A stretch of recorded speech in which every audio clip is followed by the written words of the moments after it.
Prosperous Living with Toyia. I am streaming on both TikTok and YouTube. You're new here to YouTube, make sure you hit that subscribe button, like button, share because you care, and comment below. On TikTok, tapping is clapping. And tonight we are talking relationships. And we have some wonderful questions for the chat for those of you and seek of your significant other, your special person, and yeah. Do you believe you can have what you want? Because you can. And relationships revolve around your beliefs about them. If you changed what you believed about relationships, they would change. They would be exactly what you want them to be if you just relinquish control, let things evolve and unfold on their own. You will find that relationships are easy peasy, fresh and squeezy. They only become difficult when you try to control them. When you try to control the other person. The only person you can ever change is yourself. You can't change other people, but people try to change other people and they find out they're always fighting against the wind. They're grasping at straws. So it becomes a very challenging and, unfulfilling event because we love to try to remove the mote out of someone else's eye when we got a big ass brick in our own. So, as Neville Goddard reminds us, there's no one to change but self. And that's a hard pill for most people to swallow. To folks to look at the mirror and use the mirror from themselves instead of for other people. Most people think mirrors for other people, but mirrors are never for other people. Mirrors are always for you. Hey, Gigi. How are you? What's happening, bestie? All right. So when you understand that your relationships are a reflection of your belief system,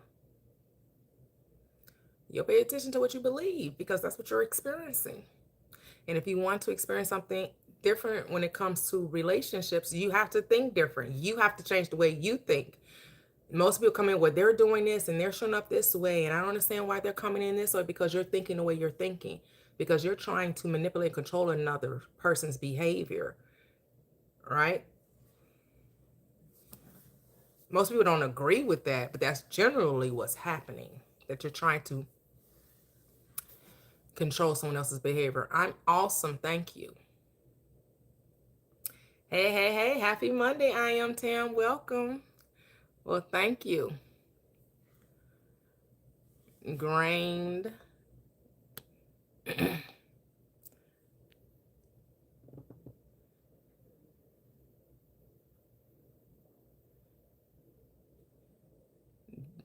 Duganen? I don't know. I don't want to mispronounce your last name, but thank you. Thank you.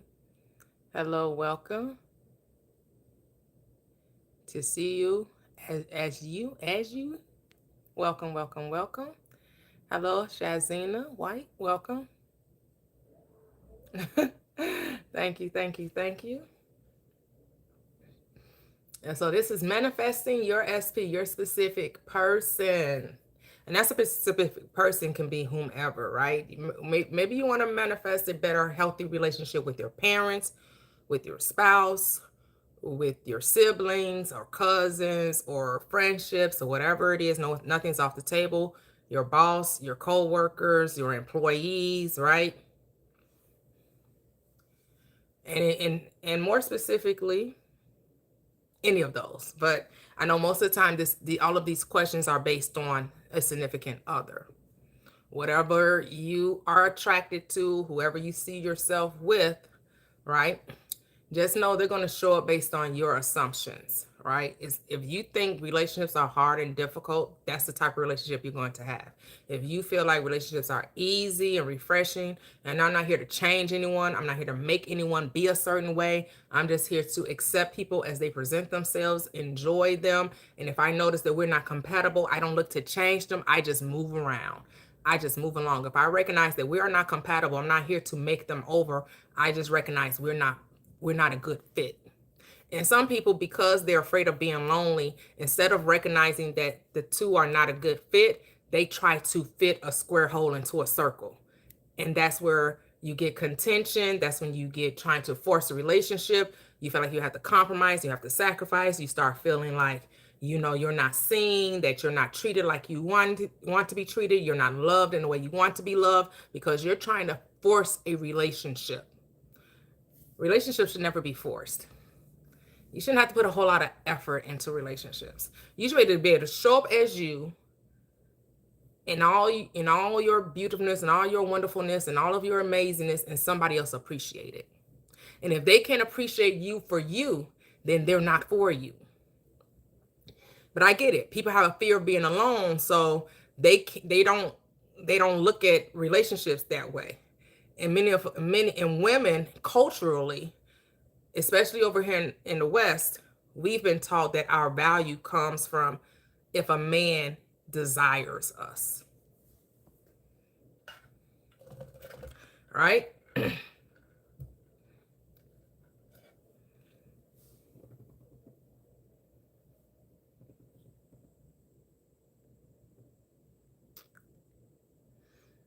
Oh, happy birthday, Shazina. Welcome. Happy birthday.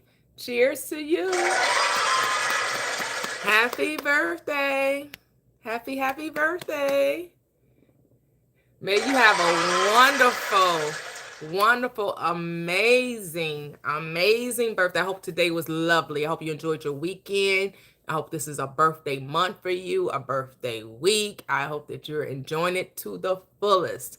My name is Toyia, as the page says, Prosperous Living with Toyia. Hey, Latoxic. So come on up. I know on TikTok I usually say 10K the easy way, but we're going to open up the panel today because we have a specific conversation going on. And so on TikTok, we have callers. We have 8 spots available. If you want to come up and discuss manifesting SP, come over to TikTok. My TikTok handle is Prosperous Living with _T.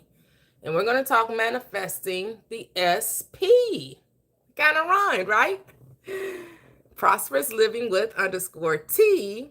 Today we're talking manifesting the SP. Oh, thank you. Thank you for the sub. I appreciate you. Thank you. Yes, if you're new here, make sure you hit the subscribe button, the like button, share because you care. Hello, Latoxic. How are you, friend? Hey, how's it going? Oh, it's going great. Thank you. How you be? Good. Great. Good start to the week. Love it. We did finally get some of that smoke down here yesterday, but it's starting to clear up. Oh, okay. I couldn't tell the difference. I know they did a PSA. The mayor of Chicago talked about it, but I don't live in it, in the city. I live in the suburbs, so I don't know how far and wide it went. But I guess if it got down there where you are, I will assume that it was somewhere here by us too. But I was none the wiser. Yeah, I probably didn't notice. It was very, very faint. It wasn't like easy to tell. Though I did get a notification on my Google, my thermostat. To not open the window, not to leave the windows and doors open. So, yeah, so that was interesting. I know, right? I'm like, wow, okay, wow. Yeah, I guess it was, I didn't really listen to him. He came across my TikTok feed, and he was talking about it, and then I only listened for like a very small, 10 seconds. I was like, oh, I'm like, Cheryl had just mentioned that, right? She was like, hey, did y'all get in this? I'm like, no, I didn't really. And then here you go. Then I'm like, here we go. Yeah. Here went. Right after she mentioned it. Took its time, but it got here eventually. I'm like, right after she mentioned it, here come the mayor of Chicago on my TikTok feed. I'm like, okay. That is. It happened. Oh my goodness. Yeah, just coming up answering the questions, the prompts, if you will. Beautiful. Yes, I'm doing amazing. Thank you, Shazin. Thank you. Go ahead, Toxic. I feel like I'm reading the questions again. These are good questions. Do you believe in the traditional roles of men and women? So I would say that I was not raised in like a very traditional household. So, but I've seen those roles kind of work in all different kinds of ways. And I think it really strongly depends on the personalities of the people in the relationship. Some people have the personality where they're gonna, be like responsible for everything and, in certain ways. And then, maybe someone's a better like homemaker, or whatever. So I feel like it really strongly depends on the person's personality. And I think too, as far as the roles, how people communicate within those roles, I think is more important than the roles themselves. Yes. Like if the guy is leading and he's like, I'm the leader,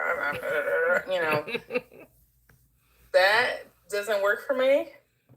But if he's collaborative and, able to take responsibility, but also including the other person in the decisions and things like that, that's fine, But I think that whole mentality of this is just supposed to be the way that it is, it doesn't work for everybody. I mean, it definitely works for some people, but I just don't think it's a fit, like a one size fits all thing. So I would say that I'm pretty adaptable. Okay. I can do both. I prefer, regardless of which role I'm taking on, someone who's an active and involved partner. Okay. Whatever that looks like. Like if they're going to take over the household stuff, that's totally fine as long as you are active and involved in the day-to-day, just like I am. Okay. If I'm doing the household stuff, as long as you're active and involved, we can work it out, Okay. So that's my answer for the first one. Should I go on or should I give people a chance to chat? I don't know. Do you all want to go one at a time? Because there's only 3 of you up here, so at this time. Okay. So. I think she needs to go down, answer the rest of them. Oh, wow. Look at A-Town like, get it on out the way, girl. Answer all the questions. Wow. The man has spoken. I see, right? Y'all need to stop.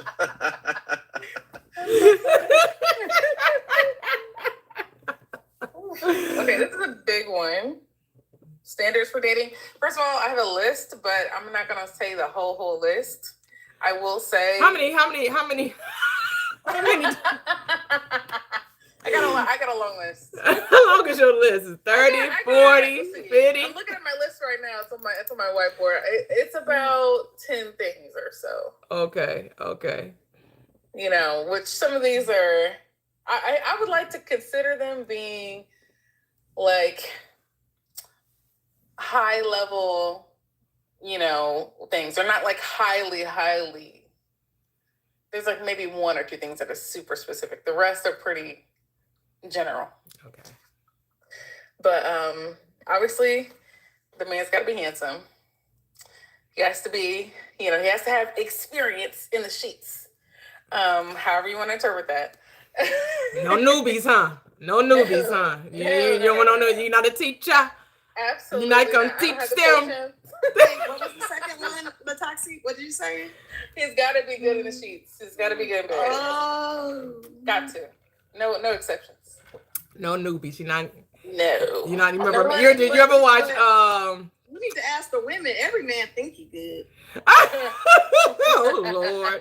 You ever watch Living Single? You ever watch Living Single?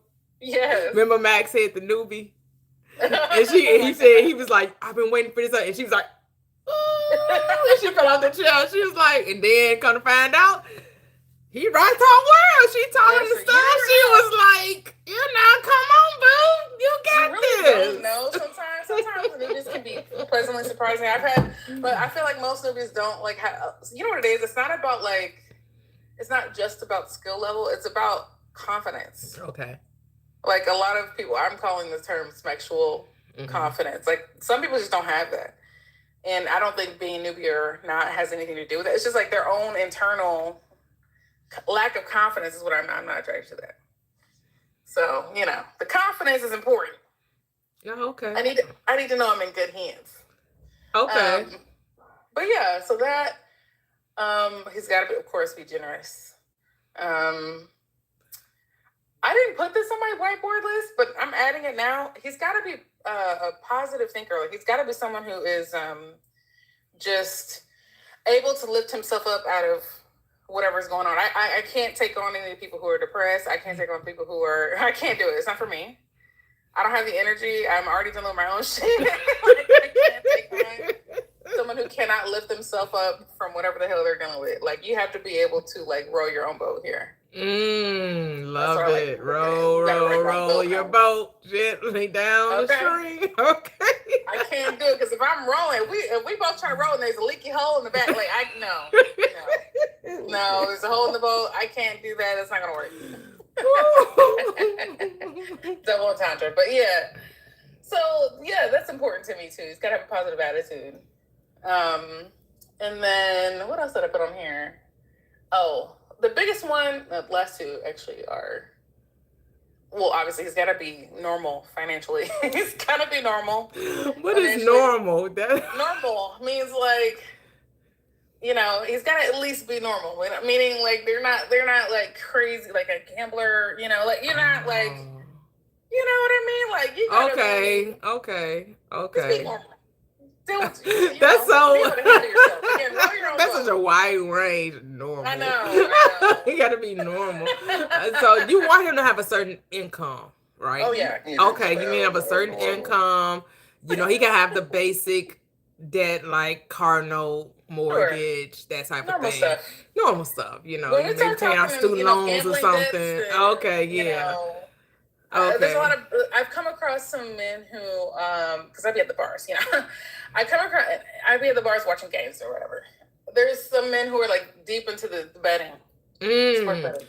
They said that's what they are lured. That's what their lure is. The young men a lot of them have found themselves in some sticky situations with them gambling. These gambling apps that because they have it. You can get. That's a whole, I guess, the lure of getting you to watch the game is that you can do the in-game betting. And so it has made them addicted to it. Yeah, and you can bet on every play. You can bet on every factor of the game. And I like to watch sports. I love watching sports.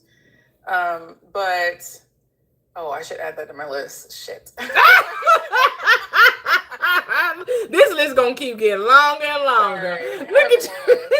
Hey, Danae. I have a long list. But yeah, I can't do it. Like, the crazy as you talk, let me hit this. As you keep talking. I dated some guys who did not like sports, and they were like, they just didn't understand why people were so into sports. I'm like, I don't know what to tell you. Like, I like sports. I always have liked sports. I grew up like watching sports. So, I just feel like you can't be anti-sports. You could be maybe like neutral, but you can't be anti. We're not gonna work. It's not gonna happen. Okay. But yeah, so definitely normal financially, neutral at least about sports. Neutral at a minimum. Okay. No kids. That's important to me. No baby mama drama, huh? No kids. None. Zero. Oh wow. Unless they're grown. What's your age range? My age range is pretty wide. I have known to date the youngins. Even though I'm only 25, I've been known to date the. I'm only 25. Toxie, you got me tripping. How old are you for real? She told us. You wasn't listening. I know how old she is. She told us in that private, when we had that private, she told us her age. She told us her real name, and she told us her age. I kept it here. I was like, oh, okay. She's a few years younger than you. Okay. Yep. Yeah, we're about the same age. Yeah. So yeah. So I don't want to say it here, but you can. It's about. Yeah, you know the vibes. Let me know in the chat. Yeah. Look at A-Town like I'm all ears. Right, what is? I think I'm younger than A-Town. I'm pretty sure. I'm not sure. I'm not 100% sure about that, but I think so. But yeah, so yeah, the youngest I'll go is probably like early 30s. I have dated younger than that though, but youngest I'll go is early 30s, and then oldest, it could be whatever, as long as they're not like my parents' age. My parents are about to be 70, so okay. yeah. So as long as they're not my parents' age, then I'll deal with that. I do attract the old men too. Okay. So Okay. yeah. Okay. Definitely no kids though. No kids. No kids that need caring. Adult kids are fine. Okay.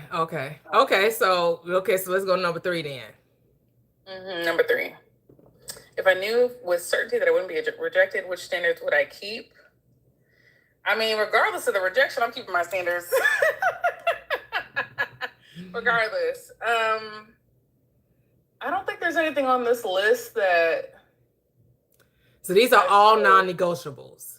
Yeah. This is my non-negotiables. So what, you got about 15 non-negotiables? Yeah. His new name is Chili. But I tried. No, TLC. You remember that list Chili had? No, I try to make here's the thing. I try to make the list of like on a number scale. Like if, like, for example, for the good and bad thing, right? He can't be like terrible in bed. He can be maybe like normal or average. But I would prefer great, yes. But he can be in the middle. He can be in the neutral side of it. But the no kids, that's a definite, like, that's a hard deal breaker for me. Okay. Yeah.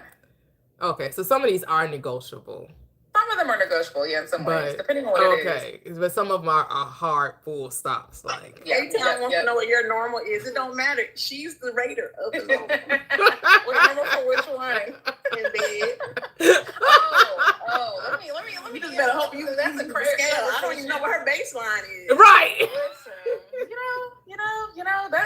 that is a non-appropriate for TikTok conversation. But we can have the conversation later. But you just have to know what you're doing, and you have to be good at taking feedback. If your feelings don't get hurt, then I don't know. I'm not the one for you. I'm the one for you. If your feelings are gonna get hurt, you might want to find somebody else. You're gonna have to be able to handle this strong personality. Yeah, I just feel like what it's kind of like I didn't lay my back for no reason. Like, what are we doing?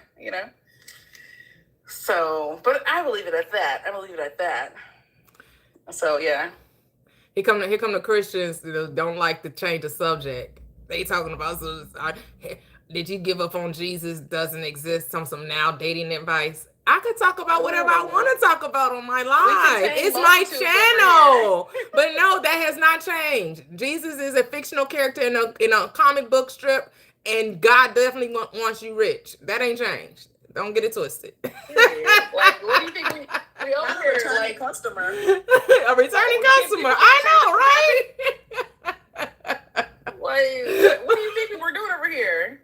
Like, this is a manifestation platform. So we're going to talk about manifesting all areas of our life. And that includes significant others.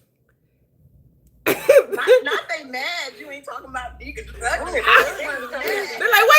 I was coming in here to debate you. I was coming in here to, now we talking about, That's how they want to start their week, huh? Yeah, they done with church. Church is on Sunday, so now they got their gloves on.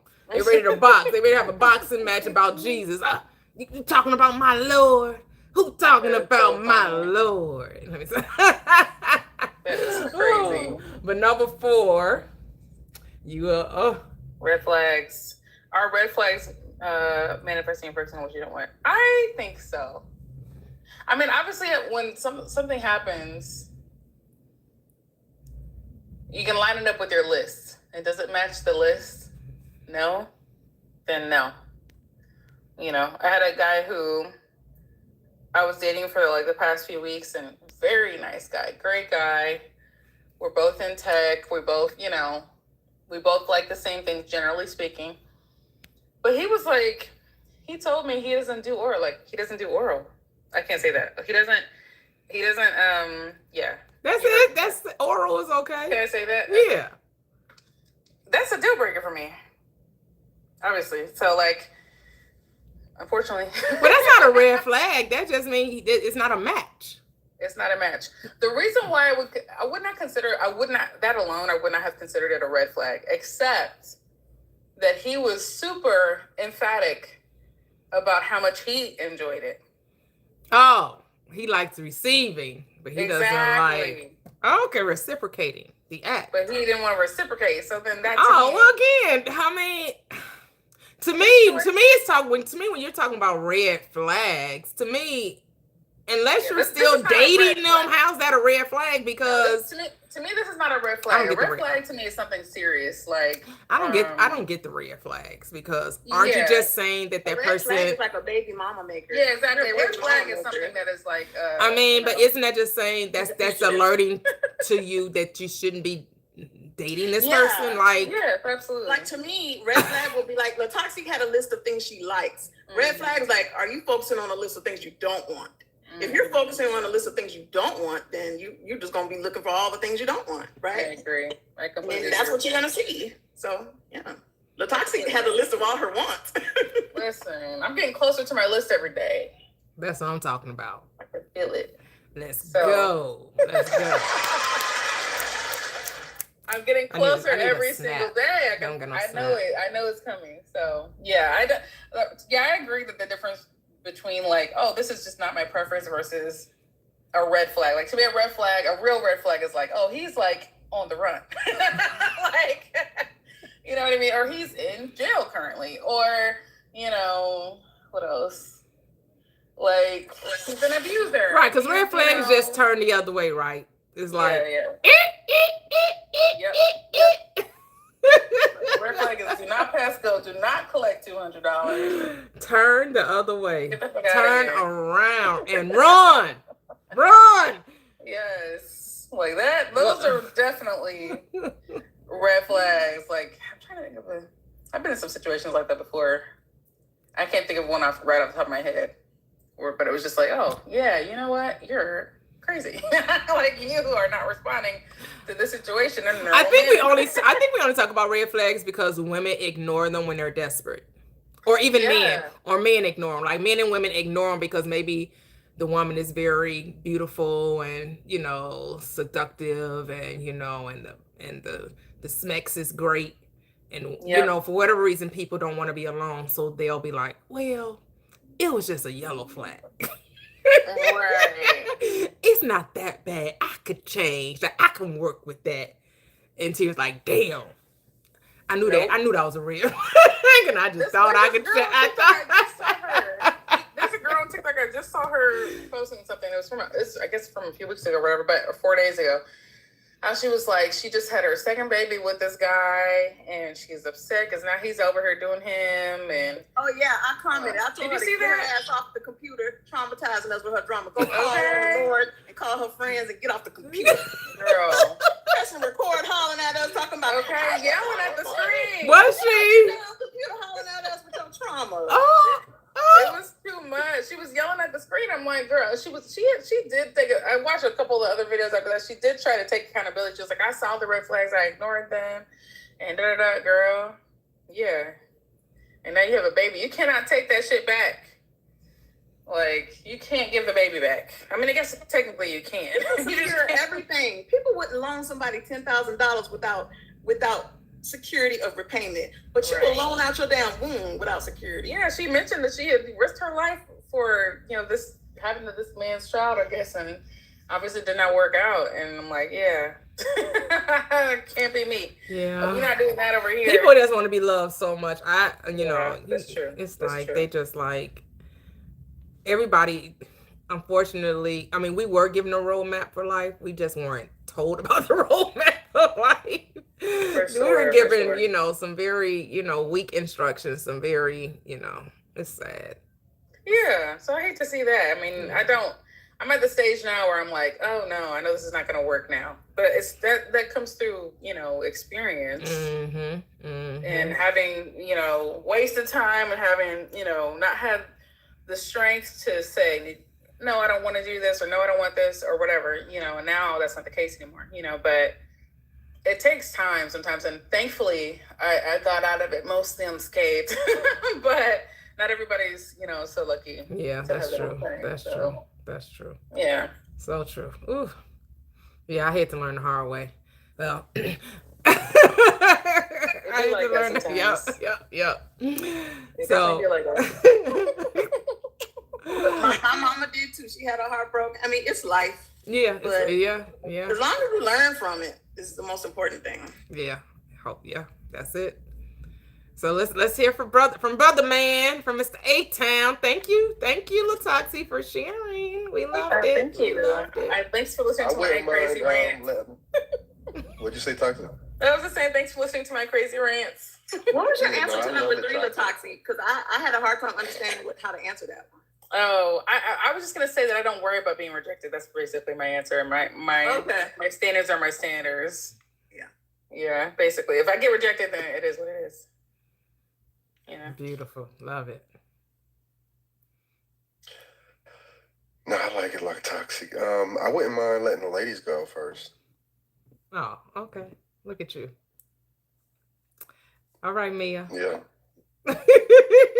He want to hear what everybody else has to say. Then He just want to know how to combat us. Yeah.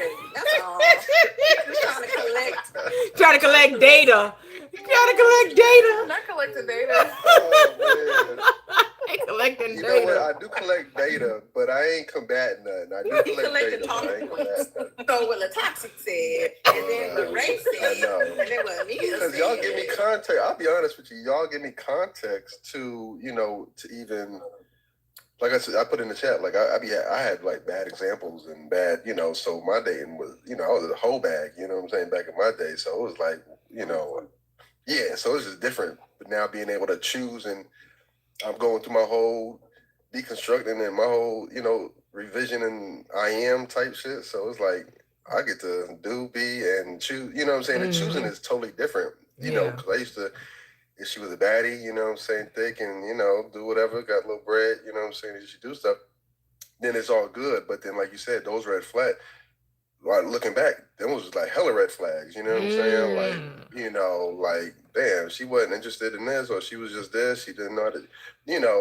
and me, I wasn't even the type of nigga that was on point myself. So, so even just coming, and being able to sustain a baseline of who I am and what I want, I get to be and do and have what I want, you know what I'm saying? So my whole situation is like, I'm on top of the world type shit. So, but yeah, y'all do give me context, to be honest, but I ain't got to combat. I ain't even got no time in the day to be combating nothing.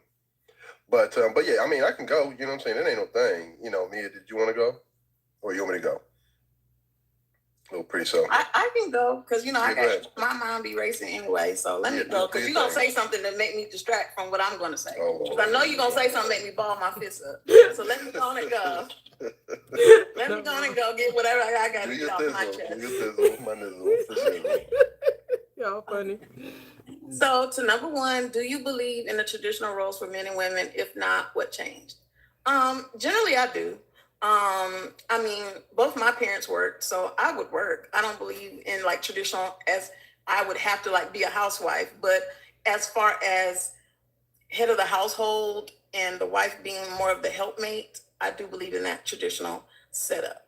But I do, outside of just the woman's not supposed to work at all, I would bend for that. But as far as just the leadership role and all that, I'm more traditional. When men start saying I'm his partner in crime, I don't got no chest hair. And, when men start trying to make me his partner, it's like, you better go find you a brother, a roommate then, because I'm not your roommate. We're not Bert and Ernie. I'm a lady. So and I don't want you to ever forget I'm a lady. I'm a lady. And I'm going to do my job very well as a wife, but don't ever think I'm you. And that's very important to me. And that kind of thing is important to me. Because I have been in a position where I couldn't be in my feminine, and it's not very fun. And I don't feel like it's natural in the way it made me feel. And then I've experienced the other side. I'm like, yeah, this feels right. So that's just me. But But there are certain circumstances, because when my mother became disabled and both my parents both were retired, my dad turned and he was the homekeeper. He took care of her, and he did all the cooking and everything. And my mom could only do things like balance the budget because she couldn't do anything physical. So she did other things. So my dad had to change his whole role. And my dad cooked like he got a soul food kitchen now. He done learned how to cook everything. My mom taught him before she passed. So my dad know how to cook everything now. He loves cooking. So that's good. So yeah, that's my answer for number one. Number two, what are your standards for dating? I had to kind of develop them because I never really dated. I got married. I met my ex-husband at like 20, almost 21. I didn't date a lot before then. And so I'm literally out here dating for the first time at like 39, 40, about 40. So, but I realized my standards and everything very early. As far as I'll make sure. See, I'm glad I didn't tell that guy where I be up in here, because I didn't want him to come up in here because I'm about to talk about it. But, we talked last time, I think we talked about like, what's important, looks and then personality and all those things and chemistry. And I said it and I stick to it. Attraction is very important, and I'm not attracted. And he checks a lot of the other boxes, but the attraction ain't there, like all. And it's not that the person is not unattractive. Just I'm not attracted. Okay. Like if you on a date and you're like, I hope this man don't try to kiss me. Okay. So are you going to continue going on a date with the person? And we have good chemistry, though. We have good conversation. I mean, all the other things. He's a pharmacist. He's cool. He allows me to be myself. But does he like you? He like me. And he knows you don't like him? That this is strictly going to be platonic? That was our first date. So I almost backed out the first date. So I canceled it. And I was like, I don't think I should do this. And I tried to get out of it. And then he shot back with something, and I was like, oh, okay. And I thought it was just me talking myself out of something. So I was like, well, let's see, because we had just been on the phone, FaceTiming and talking. So I said, maybe the chemistry will be different in person. So I want to at least go on the first date to see, how the chemistry is in person, because I think that's at least fair, since we do get along on the phone. Okay. I was just not physically attracted. Like I wasn't looking at him on the phone like, oh, he fine, he cute. I can't, right? I wasn't feeling that on the phone. Okay. So I was like, but maybe in person he got that energy, because I'm realizing that I don't have as much of a type as I thought I did. I have a physical type, but I also have an energy type, because one of the guys I date I call him Short King, and he's short. But I met him in person, and he has a swag. I like his energy. So, and I never thought I would like a guy that short. So I'm realizing that what attracts me is more than just, he has to be this tall, he has It's just, it's a vibe, an energy, an essence, and looks. Okay. But yeah, it's a no. And even after the day, my sister and I just had to say no. Yeah, well, you like what you like. You don't like what you don't like. Hey, can nobody be mad at that? You shouldn't be forced to try to force and squint your eyes to make yourself like somebody or be attracted to somebody. And, we went to dinner. So I'm like, I don't know, I should do a second date that's more relaxed. I just don't know. And I was looking at him, and I was like looking at his mouth. I'm like, I don't want to kiss that. So why would you go on a second date then? What did Portia say? Wrong road. Did he try to kiss you? I played it good. So we went to my car, and I gave him the side hug. He got a car, and I gave him the side hug. I said, oh, well, let me get a hug. Not the church hug. He ain't go in. He ain't try to go in and swoop in. I think he felt the energy. And at 48, he know when the kiss is appropriate. So did he try to make plans for a second date? Not yet, but we've been talking, and it don't seem like he get the hint. Because you've been talking to him. Not a lot, though. Interesting.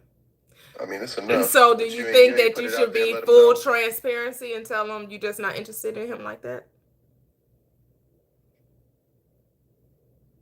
I don't know how to do that, Toyia. It's a nice way to let people know I appreciate, the date, but I just don't feel, Can I just lie and say I'm too busy? you can do whatever you want to. It's your story. Well, honestly, I have this thing where I don't want anyone to feel personally slighted. Like, I don't want a person to feel like it's something wrong with them, because there's nothing wrong with him. I think that should go into, I think we're kind of alluding almost into the second question then. What are your Right. standards for dating? Yeah, and like my standards, looks are important. So looks are important. Looks are not everything, because if he was super attractive, but the personality and the chemistry wasn't there, I'd be in the same boat. So, if a guy not interested in you, but you're interested in him, how do you think he would tell you? Or do you think he would just ghost you and wouldn't call you anymore? I'd almost prefer that. Unlike most women, because most women want closure. Most women want closure. They're like, well, how come I thought we were vibing? I thought that it was good. The conversation was good. We were talking every day. We wanted a date. I was into him. They not reading the signs, because he may not be reading the signs. People ain't mind readers. And you know what? I think it's like you went on a date with him and you continued the conversation with him. So he's not getting no hint because you changed nothing. Because all he knows is that you don't kiss on for all he knows, you just don't kiss on the first date. And he honored that. And he respected that a lot of women don't kiss on the first date. And he respected that part.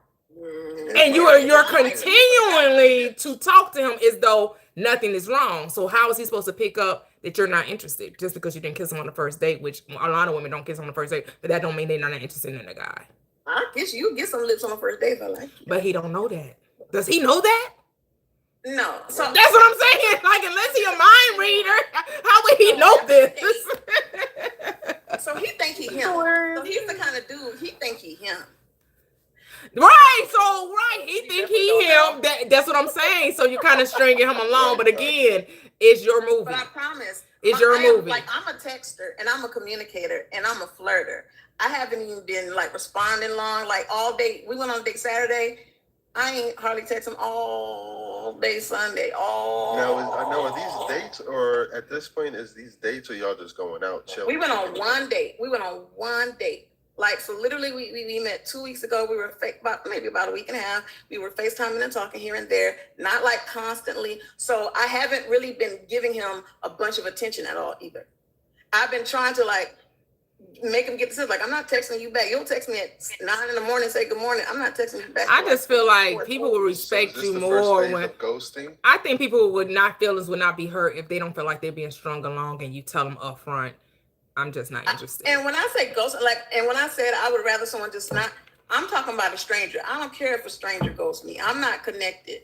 We talking a few weeks and we go on a date and we just kind of drift away and we just stop talking. That's cool with me. I'm not attached. Now we dating and we dating and then you ghost. I would feel different, but I've never been in that situation. And if we were dating, I wouldn't do that. And I'm not going to do that. But you're not dating. So it's the exact same thing that's happening that you just explained in the first example, right. That it's only been a couple of conversations. We only went on one date. There should be no attachment there. So I don't need to, he's not owed a great big explanation. I just will stop answering his texts and he'll get the picture.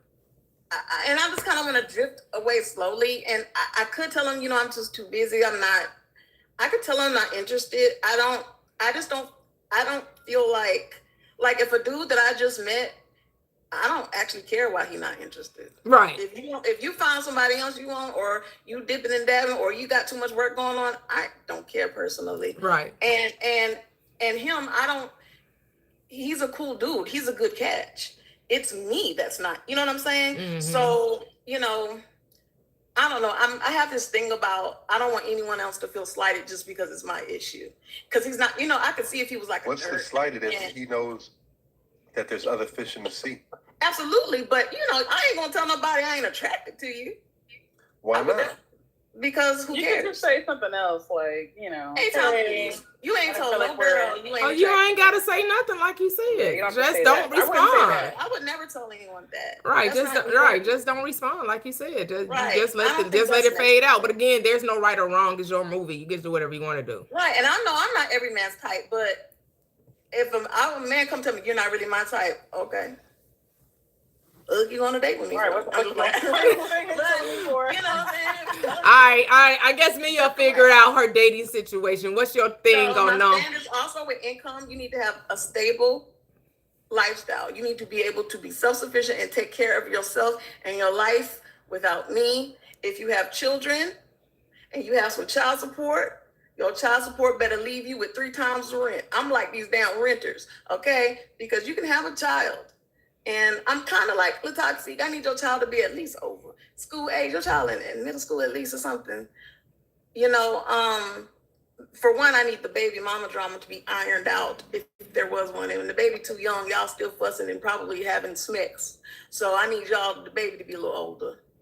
If you have children, because you know I try to be kind of realistic. You know, because I'm dating men of a certain age. Most of them have men, even though statistically, when I be on these dating panels, more women have babies than men. But They ain't having by themselves. But okay, go ahead. Right, They ain't having by themselves. Some men may not be honest about having their little, because they ain't in a part of the kid's life, so they can say, Right. "Well, no, I ain't got no kid." How you gonna know? But no, I meet a lot of men who don't have children. Oh, okay. And a Well, lot that's of women good. are having children. Well, that's good. That's You good. know, Okay. but good for them. Whatever. I don't care. I don't have no children. But I'm not going in my pockets helping pay nobody child support. So if you have children and you have child support, you better have a really good job.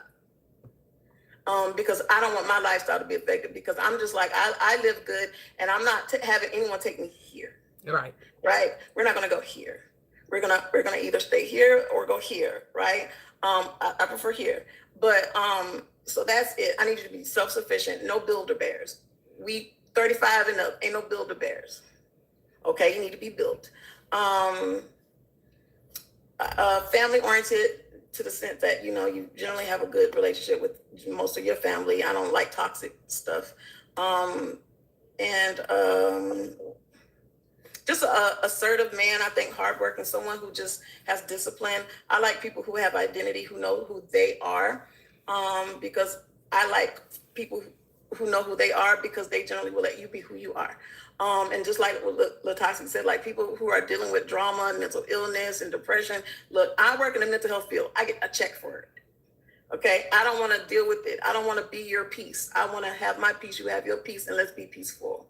I don't want to have to be digging you out of dark holes of mental health to make you happy and deal with your stuff. Personally, no thanks. And I think it's everyone's personal responsibility to get themselves right before they even go try to date. So that's another standard. So that's mostly it. Just be a really good person. I like people who are just kind. I don't want a nice ass nigga, but I like a kind man. And so yes, I love men who are masculine.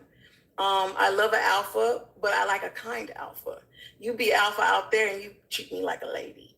That's what I like. And if you were certain that you could not be rejected, which standard would you keep? I'm kind of with Latoxic. I think my standards are pretty reasonable, so I'm not willing to bend for those. And are red flags manifesting focus on what you don't want? I believe so, because it kind of falls in line. If you're looking for something you don't want, you're going to find it. You're like, where's Waldo, right?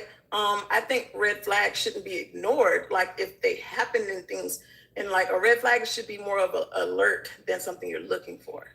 You know, So what I would caution with you and Latoxic, don't spend so much time talking about who you don't want, because you did do that. You both said, I don't want someone who's depressed, who's this, who's that. Oh, why is that even a focus? Why is that even a possibility? Right? Because you kind of went in detail about that too, right? That's a don't want. That's not a do. That's a don't. I don't want that. And you went to great detail as to why you don't want it, and right? And you both kind of gave us great detail about that. Never entered my mind when I decided I wanted a great guy. Having a depressed dude would never come into my conversation. I never entertained that thought. So just be cautious of what the thoughts you're entertaining. because the That's- very yeah, thing yeah. you don't want makes an appearance, because that's what you're giving your focus to. That's the only thing. You're giving your Right. focus to it. So, yeah, You're right. great. And you don't realize how Yeah, easy. Yo, you just go into that. I don't. feel like Yep. you're protecting yourself. Yep. And Right? you You don't feel like- need to. You don't need to, because you're going to get exactly what you believe you can have. So Yes. focus on exactly on what you believe you can have. Perfect. And that's all. That's it. Because you're going to get it. And that's so right, because I've always had this thing of protecting, like I don't want to be hurt, and I've seen other people go through toxic situations. Like I don't want that. Like I didn't grow up seeing my parents throwing stuff, fighting. Like I've seen my parents argue, but like toxicness. So like I don't want that life. And sometimes out of wanting to protect yourself, you end up focusing on the things you don't want, or just thinking about what you don't want. So you're right. Even though you think you're not focusing on red flags, the thoughts of what you don't want can create those things in your life. So really, you're right. So I agree with number 4, but I still have some things I need to work on as far as my thinking. So yeah. Beautiful. So Love it. So who wants to go next? A-Town or Ray? Ray, you still want the lady to go first? Mr. Yeah, Ray got it. Mr. Okay. And so this platform is about saying what we want in a relationship. Clearly on YouTube, they don't understand that if a woman is talking about the type of relationship she wants, she's going to come from the first person present tense.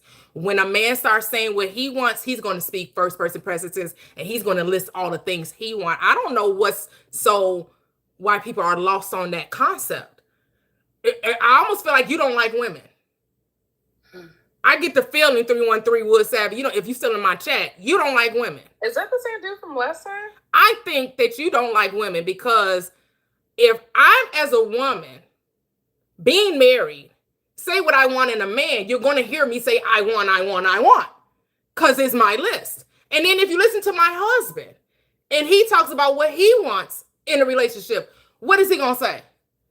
I want someone who does this. I want someone who's a great mom, who would love my daughter, who would, right? I want. Everyone is going to talk that way. I don't care if you're a man or woman. Everyone's coming from the perspective of their own personal choices when it comes to a relationship. No, you the one said, this is what he said, blah, blah, blah. I want.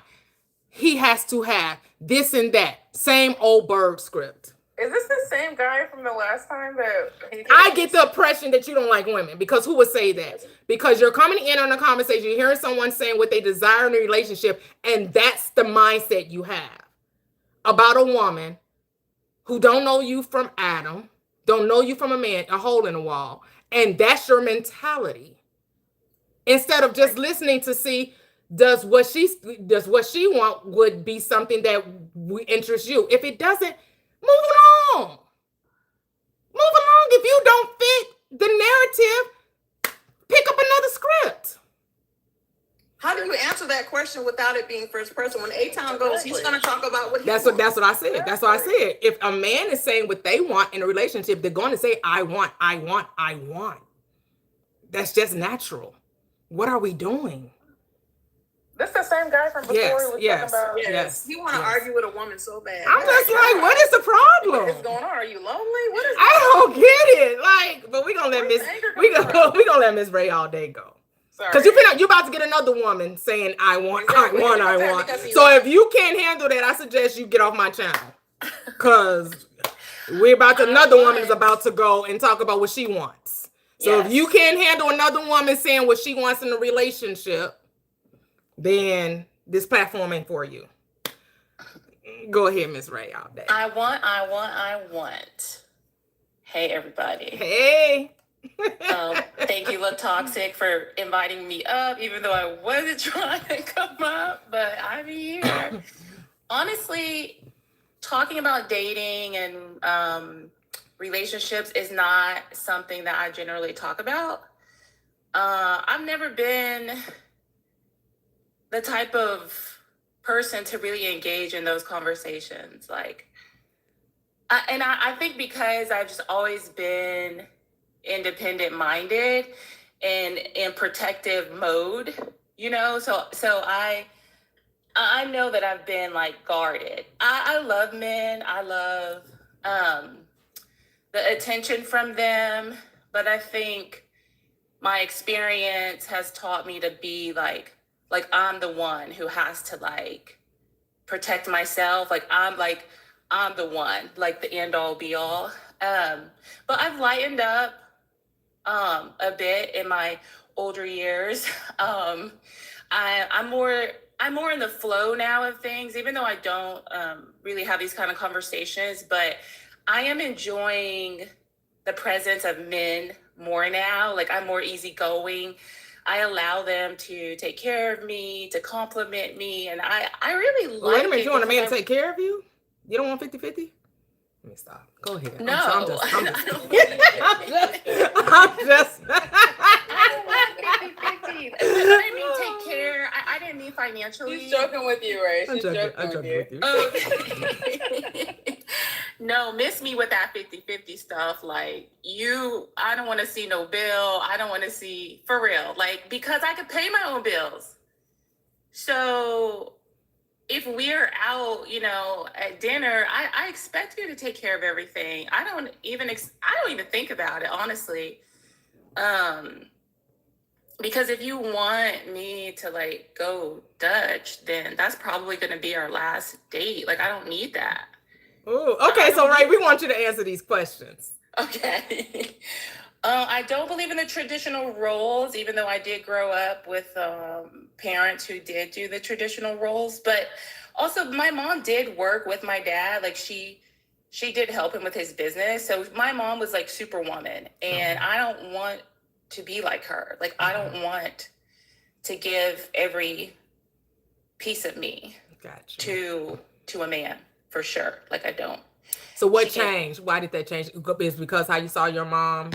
Yeah. Okay. I was just like, wow, she never got to be adored, and she never got to be herself. What like they call the princess treatment. She didn't get to experience the soft life.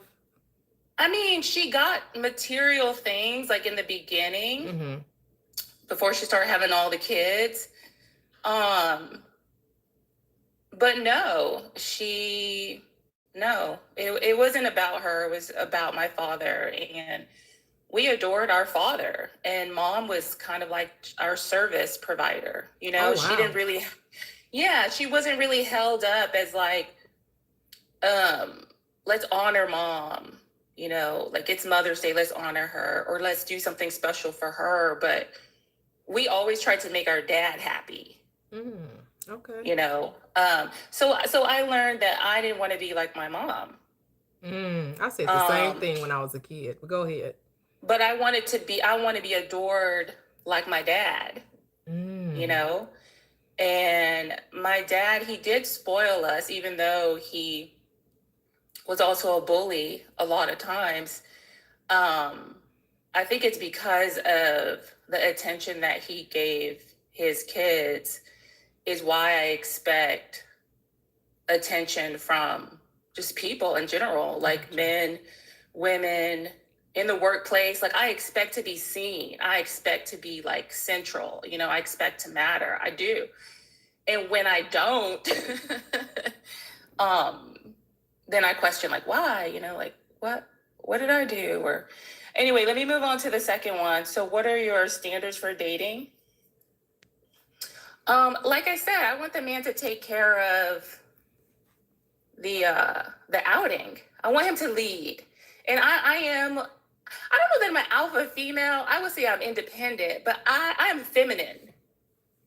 And I want to follow a man. I do. I just want to be like, kind of want to give some suggestions, you know, like this one guy, he's like a big foodie. And so he was loving like ordering for us. And then he got the wine list, and I was like, hey, let me look at the wine list. I want to make a suggestion. And he was like, oh yeah, you know, yeah, honey, here. And I looked and I didn't know. And I was like, but I wanted to just be involved. Right, got you. You know, I don't want someone to just tell me what to do or just say, I got it. I do want to participate. Yeah. So it's not like a 50-50 or like or it's not like a power thing. Mhm. It's like, hey, I want to have your back. I want to have fun. I want to please you. But like, I want this to be like a mutual thing. So We in this together. It's a journey together. yeah, and so That's I will what I say, say. That's what I say. It's a journey together. It's no power dynamic. It's no power exactly, struggle. Yes, love it. exactly. I think now that I'm older, like I know what I want more, and I'm just in a different phase of my life too. Like I'm in my 40s too. Like I've never been married. I don't have kids. I'm from a big family. I know all the work that goes into raising a big family and building something together.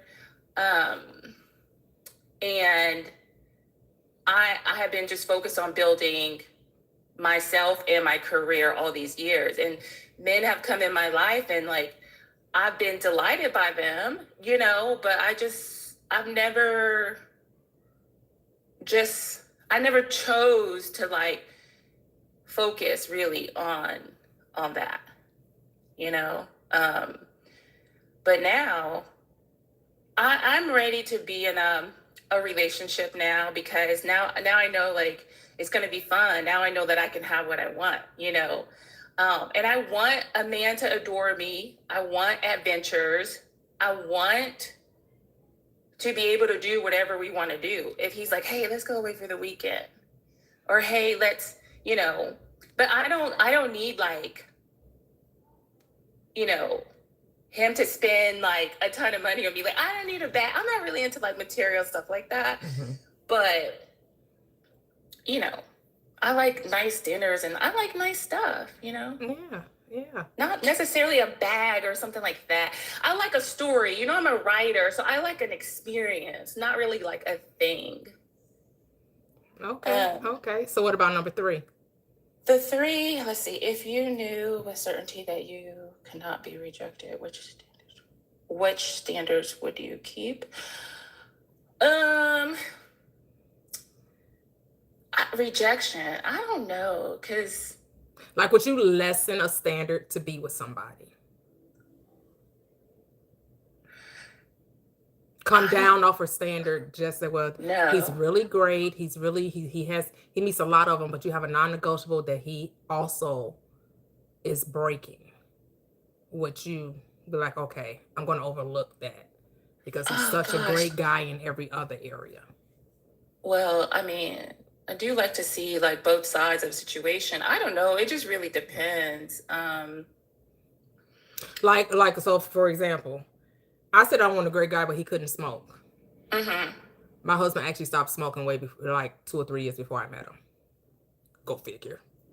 But had he been a smoker, that would have been a non-negotiable, regardless of how great of a guy he is. I didn't want to be with somebody who smoked. I don't like it in my hair. I don't like it in my clothes. I don't like the smell of it. That just would have been a non-negotiable. Yeah, I don't know. Because I'm not gonna compromise thinking that because I've done that before, been there, done that, compromising just to be with someone. I was not going to compromise just to be with someone. I mean, if he had an addiction, no, I absolutely cannot do addictions. Like he can't be a heavy drinker. He can't be like addicted to porn. I don't do addictive behaviors for sure. I'm with you on that 100%. Me neither. Yeah. And disrespect to like his sisters and his mother, no, absolutely not. Absolutely not. But that would be, to me, that would not be a good guy. Like what? That's not a good guy. Someone who disrespects women is not a good guy. What? Yeah. That's not a good guy. I'm related to people who disrespect women. So those are not good guys. Good guys would never be disrespectful to women. Yeah. Yeah. Would not name call because they disagree with what they say, what I found on YouTube. Like the guy's claiming he thought I was beautiful as long as I agreed with his stance on things. But the moment I call him out, nah, I'm not such a good person. Now my narrative has changed. You don't know me, dude, because my narrative has never changed. My narrative has not changed, especially regarding relationships. So I've been saying the same thing. You know, and I get it. He didn't have a great experience over here on TikTok, and then had a comment under my YouTube channel, which was very disrespectful from my perspective. And I just removed the comment. I did respond at first, and then I reread it. I was like, "Ooh, wait a minute. Yeah, I don't like this. Let me remove this because it came off like just because you didn't like what we were doing." He was trying to say that we were trying to be like these women that were like trying to lord over men and have an aggressive position over men. And sounds like a personal problem. That sounds like a him problem, and it sounds like he's been hurt and a lot of projecting. And I'm just like, yeah. Well, I right. Deal with that. I'm like, this is when you're on someone's platform, they set the parameters of the platform, right? If you come into someone's house, don't they tell you how to treat your house? They don't just get to come and put, just because they won't use a coaster on glass. When you come to my house, you're gonna put a coaster on glass, right?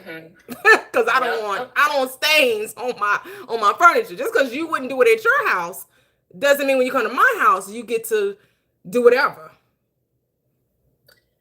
I think something that I am scared about is like, what if that type of behavior comes out later? You don't see it at first, like you don't see those red flags at first, and then you have feelings for this person, and then you do start to bend. Well, let me give him another chance, or well, I know he's had a terrible upbringing, and or he just lost his job, but I want to avoid.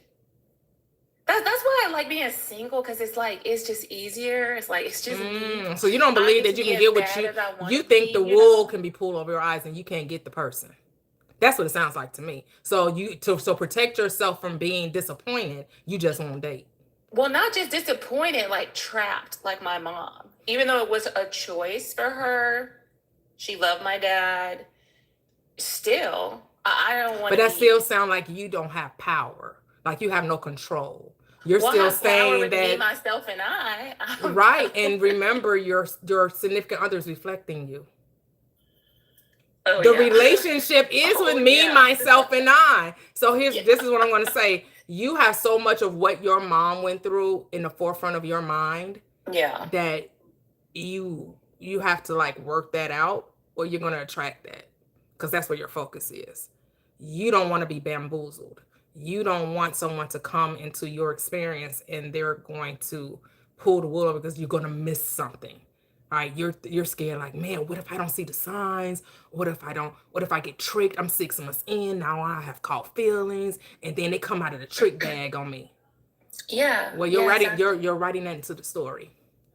Yeah, and I think it's not really at the forefront of my mind that, someone's gonna pull the wool over my head, and because how I operate now is when I date, I don't really see like long term, so I don't really think like, the wool's gonna be pulled over me, because I'm like, I'm enjoying the moment.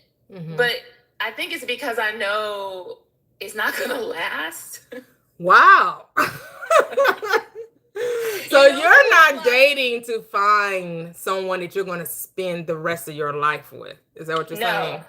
Okay. So your dating is just for a fun time, not a long time. Yeah, and I don't. And there's absolutely nothing wrong with that. The only problem you're going to incur is if you truly desire to have a long-term relationship, but you're not giving yourself permission to experience it.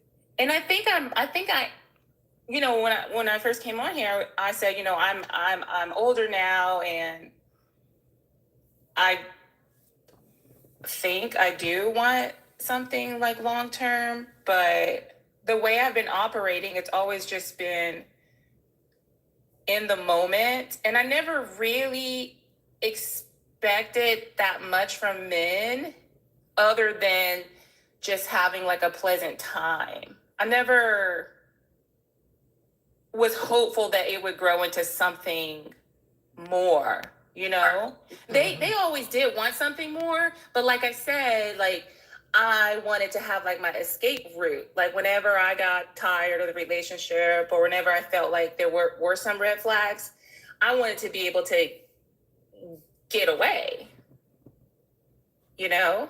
So I built this world, I built this protective like bubble where I can have fun within my bubble and I cannot think about certain things. But like you said, once I start wanting something more, all those skeletons are gonna come out, and I'm gonna have to deal with them.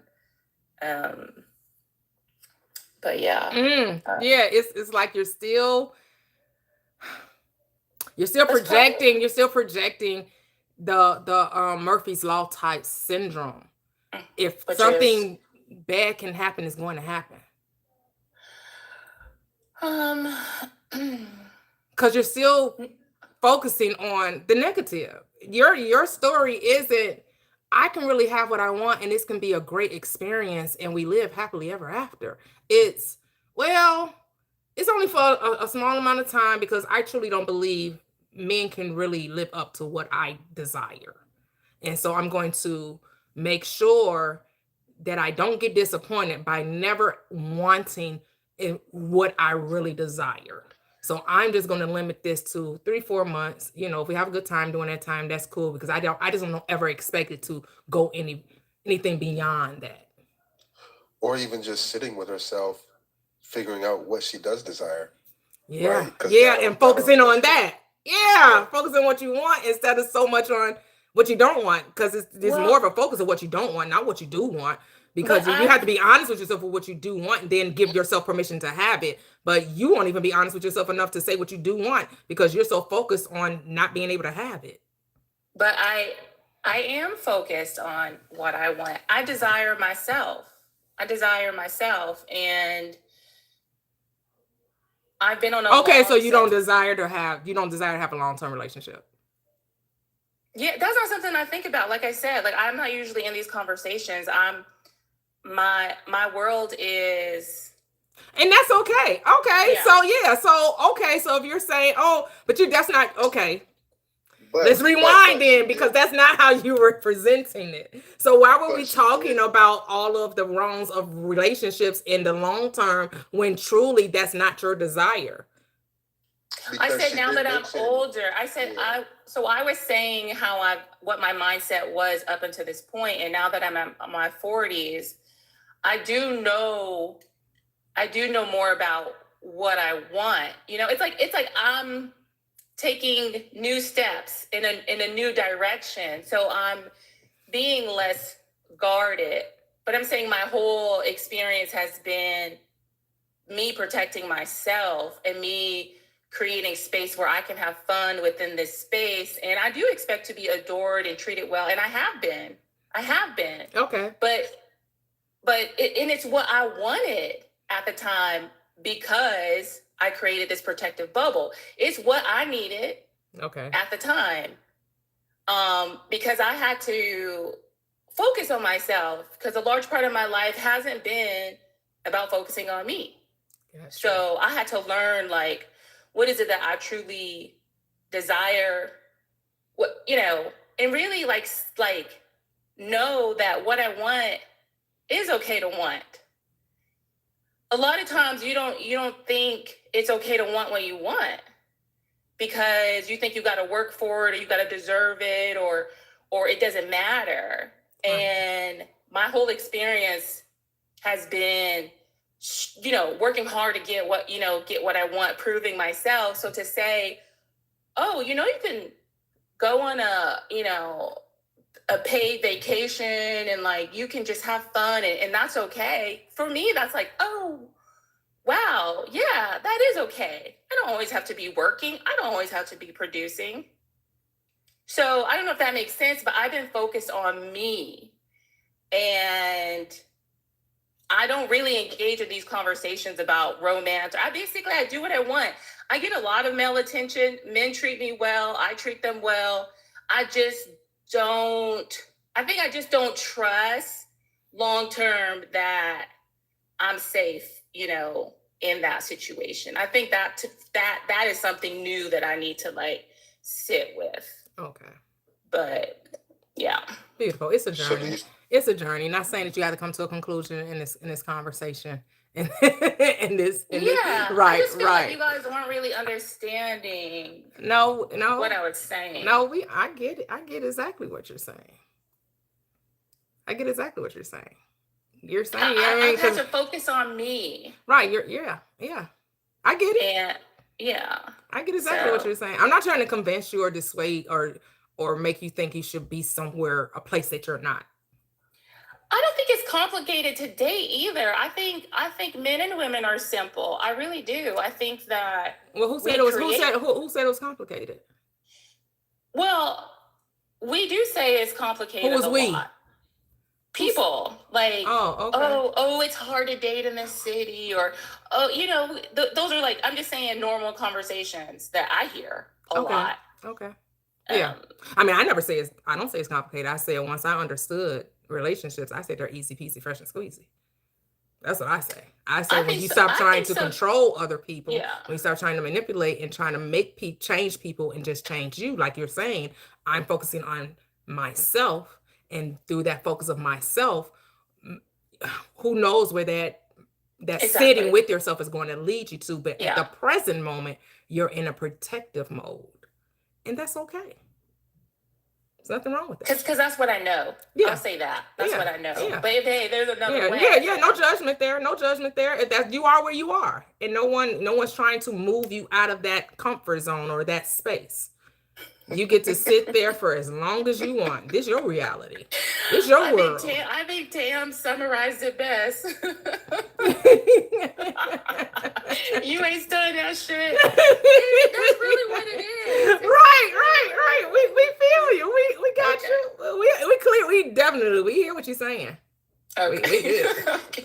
We on the same page. Yes. A-Town is next. Then Aaron. Yes, Mama, I do read comments. I don't read every comment, but I do read the comments. So, M100, it'd be saying, I like how you explained the red flags. Thank you for breaking that down. You're welcome. So if you only look, M100 says, so if you only look to exclude characteristics that are very bad and you are therefore not seeking those that are good, you only eliminate the bad things you considered. And by not looking for green flags and only looking to exclude red flags, you only do half the work. Yes, focus on what you want and not what you don't want. Simply say it. Go ahead, A-Town. Yeah. I definitely appreciate all the commentary in the chat and on the panel. Definitely revealing, and definitely, some good context. And just revealing to yourself, you can play it back, or you can just kind of know how you feel about certain situations. But yeah, so number one for me, do you believe in traditional roles for men and women? If not, what changed? Traditional, no, not so much traditional. I've been, more new age type situation where I think Tuxie had mentioned it, where, more personality comes into a relationship.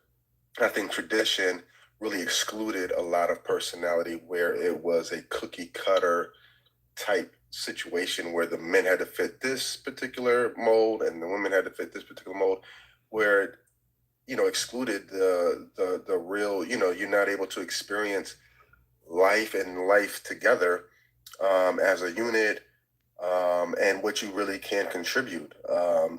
Back in the day, I guess if we consider traditional, it's not a traditional world anymore. You know what I'm saying, in my eyes. But also being able to find out what fits and what doesn't fit. I think that's, just even going through the maturation of what that is it's erotic. You find out what, what makes a woman tick, what doesn't, you find out how to mold yourself around, that one that you love and that you like. So you can kind of, still let her shine, but you can still leverage what she does bring to the table, or who she is and what she does to make whatever vision, mission it is that y'all are life together, y'all make it work. But I do, there's a small percentage where I do resonate with the, I guess the man sort of being the say so type of situation, right? Where, you know, like my chicks would sort of, they, you know, almost like on a race situation where they would they would submit, you know, she would see her her power. She would see where she does fit in my world as well as in the mission of everything. And she also understands what she does bring to the mission. So she would be able to submit what it is. And if it helps, if it, you know, I'm able to see that, you know what I'm saying? Or she's able to do that. And in certain instances, you know, she's going to have her certain strengths, you know what I'm saying, as well. So a lot of personality, but again, I feel like, I have the vision in my world to take over the world, you know what I'm saying, type shit. So it would come under that circumference. It would come under that metron in life, you know, like, this is what we're going to do. Oh, baby, I can do this. Woo, woo. Let's do this. Woo, woo. I've seen this. Woo, woo. Because women have their intuition. Man, I love women. I love their intuition. I love their, you know, especially when they're in love, their perspective, their just their instincts and their nature is, man, it's super, super, super freaking dope. So I love being able to make a woman feel comfortable enough to where, not saying that I need all the attention, I kind of do, but attention to us as a whole, you know what I'm saying? Because if I'm good, she knows she's going to be good. That type of situation where, you know, like, I've seen that in real time where I've been able to, you know, of course, you can kind of tell woman, her, you know, where she feels free, you know what I'm saying? Mentally, physically, financially, sexually, you know what I'm saying? All those things where she just feels free. And then when she's in her zone, you know, that's when that's like the woman's niche, you know, type of situation where her woman-esque comes out and she's able to like really flourish. It's a beautiful thing. So and, I'm a little confused because you said you didn't really care about the traditional. As you talked, you were talking about traditional. So the more you talk, because you thought I was being submissive, and you know, she's gonna know her role, and her role is basically going to be to support my dynamic dual power couple mindset, which I'm not saying is nothing wrong with it. It's not a judgment. I'm just saying you started out saying not traditional, but as you talked, you were talking traditional, which is absolutely nothing wrong with it. Because you heard Mia said, yes, I want the traditional role. I want the man to lead. I'm going to be the helpmate, right? This ain't no 50-50 type mindset going on here. I want to be soft life. I want you to make the decision, but I want your decisions to be grounded in reason and trust and all of that. And you're kind of saying the same thing, but you said that it's not supposed to be traditional. But you kind of do want a woman that is going to allow you to lead, and she's going to follow you. That's a traditional mindset.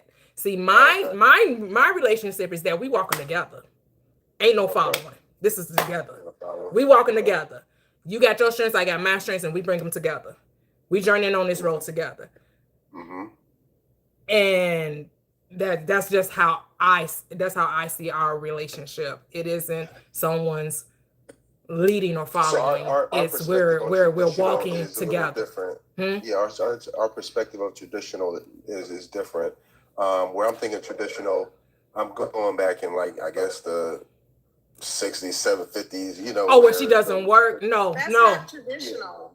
That's not the only way it's traditional. Is you're the provider. Because I said I would still go to work, but you're the head of household. That means my husband, he makes the decisions. He is the final say. I submit. because that means I trust that he will make the best decision for our household. That doesn't mean he doesn't consider me. That doesn't mean we don't discuss things. That doesn't mean I don't go to work. But that means that I trust that I married a man that knows how to make the best decisions for our household. And he is the leader of the household. That is still traditional. Even so, when you said we're gonna have our businesses, but guess what? But I'm gonna be the leader and she's gonna do it. That's still traditional. Because unless y'all are both together and partners and equal, and you're not the leader, no, she is that. That's traditional. A-Town. So what I'm seeing then, okay, yeah, traditional does mean different things, I guess, because I don't know. I guess because we're asking you specifically what you want, but then you kind of generalize women. So the question is, what is your perspective, not how you see all women, right? Like what is did you want specifically as a woman, as opposed to I just love women, they so dope, they have beautiful minds, they're okay. But what do you want? Well, what do you want? That's what I want. That's what I was saying. That's what I like about. Yeah, that's what I like about what I want. Okay. It's cool. Yeah. Well, again, there's no wrong or right. There's no, I guess it doesn't have to be a this. The topic we're talking about what everyone assumes tradition is. So don't come up here creating your own definition of tradition so you can have your own talking point. You know what she meant when she put traditional. So don't be coming up here trying to move the goalposts. No, not you. And Ron is already coming up here trying to move the goalposts. Not you, A-Town. No, not you, A-Town. Ron. Traditional is different. No, it's not. Okay. It's different for you, but for this post on here on Miss Toyia's live, it's the traditional that everybody on earth knows. You catching the just came up with. We just had we just shared two different perspectives on traditional. No, it didn't, because on all the traditional, it's had a household. You know what traditional she's talking about, A-Town. It means that you're paying all the bills. You're the one working, even though your wife may be working, right? You're still responsible for for the financials, right? So as far as that, how do you feel? Do you feel like no, the woman should contribute to household finances, or regardless if she works or not, regardless if she's a stay-at-home wife or she's a part-time or full-time wife? Do you, as the man, feel like you're responsible for all of the financials, or do you want that to be a shared responsibility? That's what we mean by traditional. Okay. Choice so what does that? A, you are responsible for all the finances, traditional. B, your wife is responsible for all the finances, traditional. C, none of the above. What would you select if you were on Squid Games and if you get it wrong? well, C will be we both contribute, right? 50-50. We both. Right, but we're doing the basic definition. Oh, okay. What you choose in A-Town, off with your head. So what was A again, Mia? The man makes all the decisions. He's the leader of the household. Yeah. That's the definition of tradition. B, the woman is the leader of the household. She makes all the decisions. C, none of the above. What you choose in Squid Games?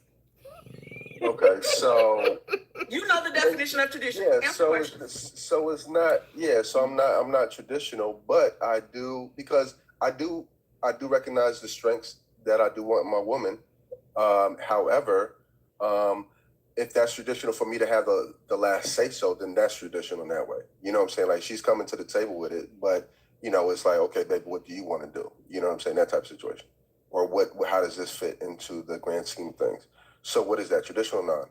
I don't even know what your answer was. I don't know. Are you the final say so, or okay? So then that's traditional. I couldn't tell you were the one answering the question. I couldn't tell. $100,000 car without asking you. Okay, no, she ain't doing it. Okay, you the head household, you traditional then. Thank you. Okay, I guess so. We keep it super simple, don't we, over here? Well, You making it extra hard. But it ain't. So no, because I've grown up differently. I grew up differently. You grew up differently, but you on Squid Games. Okay, the survey says if you're on Family Feud, you better answer these questions like you on Family Feud. Okay. Well, here's the thing: we have to give leniency that maybe A-Town doesn't see it the same way we do, and that's okay. Like we have to give him grace to say, well, maybe he's just not he's right. He's saying, well, I'm going by how I grew up, and then I'm also looking at it from the lens Yeah. Toyia, of don't how be doing that for I'm. him. I'm Toyia, no. I don't want to beat the man up because he is. This ain't your show, first of all. No, nobody know no squid. Secondly, no squid I'm gonna games. answer You the way I must want live in a to. cage. You don't never That's know the way nothing. it is. Yeah. So You don't know sit nothing quiet. about nothing. Get on mute. I was just wanting clarity, not saying that you had to change So, your yeah. answer, right? I wasn't saying change your answer. I was just like, oh, he kind of likes it all. You kind of want a little bit of this, a dash of that, Right. a little sprinkle of this, a little. Okay, okay, that's cool. Let's go down to number 2. So we know Yeah. that you got a hodgepodge when it comes to, and nothing is written in stone. You kind of gonna go with the flow. So for me, it's right? non-traditional because it's not cookie cutter. Cookie cutter, got you. Right. But when it's all said and done, though, she's not going to make no big significant financial moves without consulting you. And you want the same, you're going to give her the same respect. You're not going to make any big financial moves without consulting her. Right. But at the end of the day, it's you get the final say if there's okay. So that's what we mean by, so she would never trump your decision. Correct. She would. That's what we mean by traditional. Because I could trump my husband, he could trump me. Like it can. Okay. It would never just be because he said so we got to do it, or because I say I got to do it. It's who we feel has the best say so, and sometimes my view may be superior, and sometimes his view may be superior. But it's not set in stone that it's always going to be him because he's the man. Like that, no, we not doing that. I don't believe that to be traditional either. So in discussions and views, I'm talking about final decision. Can you go spend $100,000 without his say so? Yes, I can, but that's all. Wait, can I Exactly. pause that? You don't have traditional. Yes, I can, and he could go do the same thing.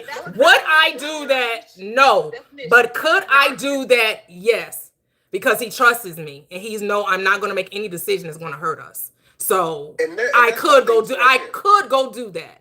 I could go be like, I want to do $100,000 a month. You know what I'm saying? Yeah, well, you got that. You know what I'm saying? Go do your thing. But okay, where does this fit in the grand scheme of things? Or did you, I want to trust my girl. You know what I'm saying? To be able to be financially responsible, as well as mission responsible as well. You know what I'm saying? So yeah, we gonna do I think everybody wants someone that's going to be responsible. Is everybody responsible? Not necessarily, but everybody wants the person to be responsible, right? But let's go to number 2. What are your standards for dating? Standards for dating. Good question. So my standards for dating is mentally, emotionally, and spiritually intelligent. I do like intuitive, as well as honest, as well as even also having her own interdependence, as well. So, as well as health-wise too. I love a healthy something. And she does have to be an oracle. You know what I'm saying? We could, we both oracle in this thing. You know what I'm saying? And for her to, confidence.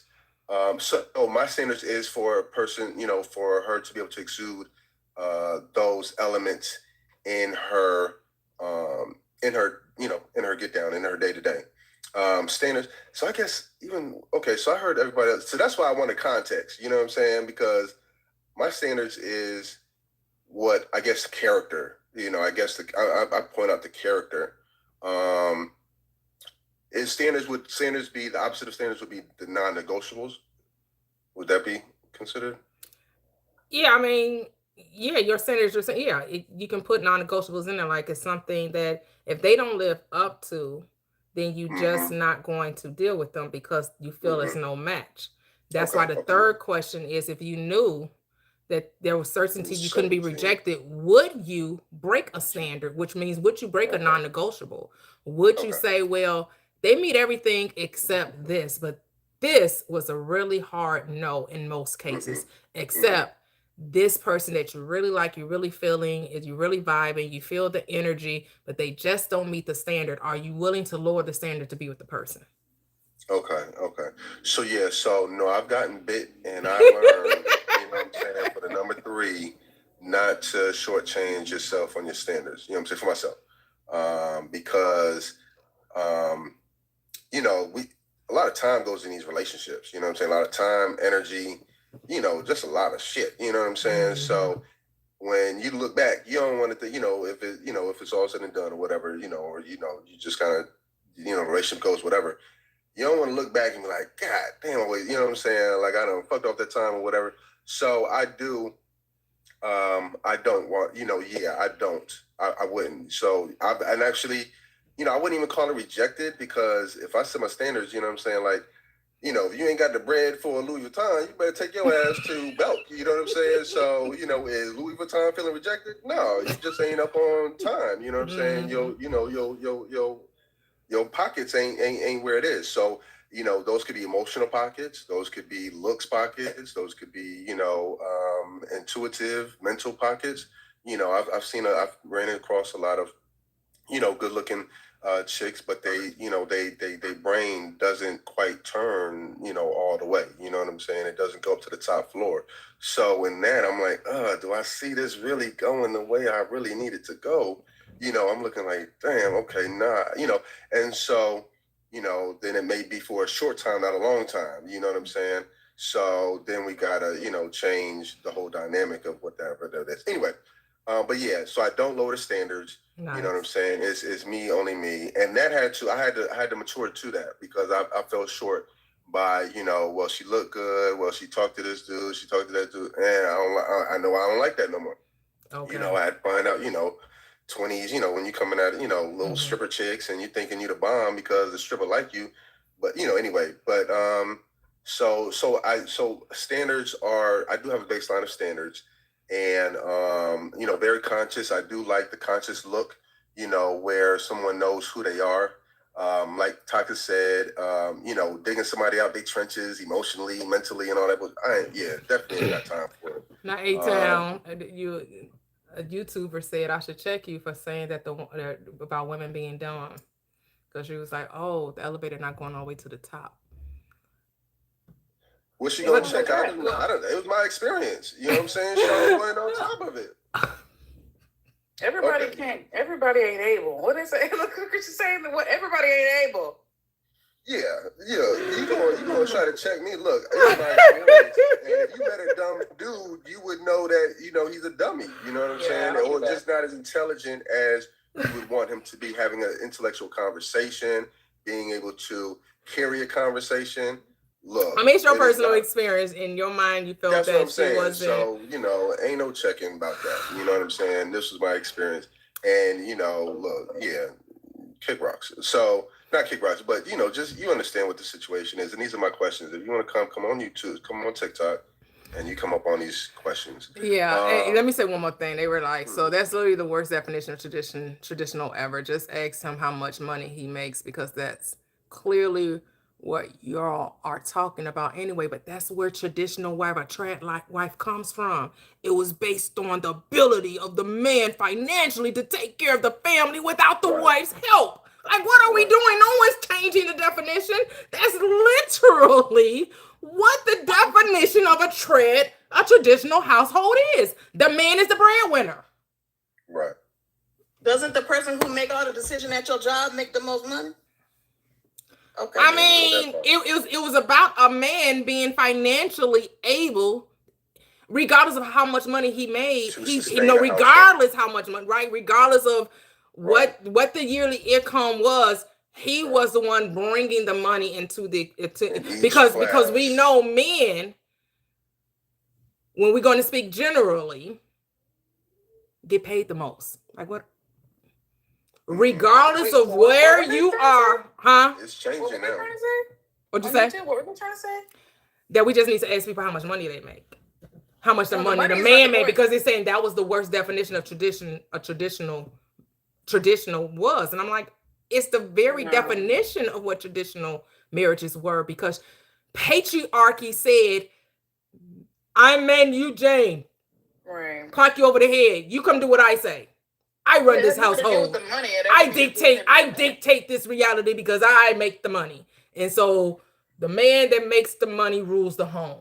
That's the Right. mindset we came up with.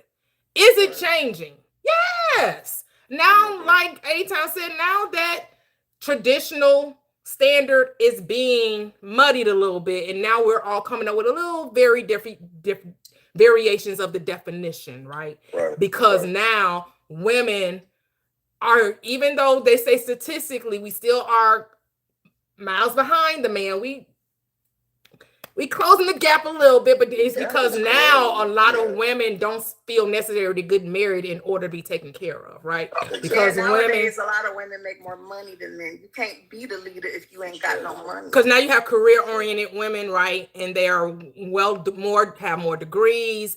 A lot of them less, like they said, nowadays people ain't getting married and ain't having babies. They like, where the babies at? Where the babies at? Folks You ain't can't getting fight married the and game. having babies, right? The Gen Zers, the millennials, they not pumping them out like they used to. Right. I mean, But and you can just look at society and tell the dynamic has changed. That's why you have so many men fighting for 50-50, because they know they can't do no 80-20.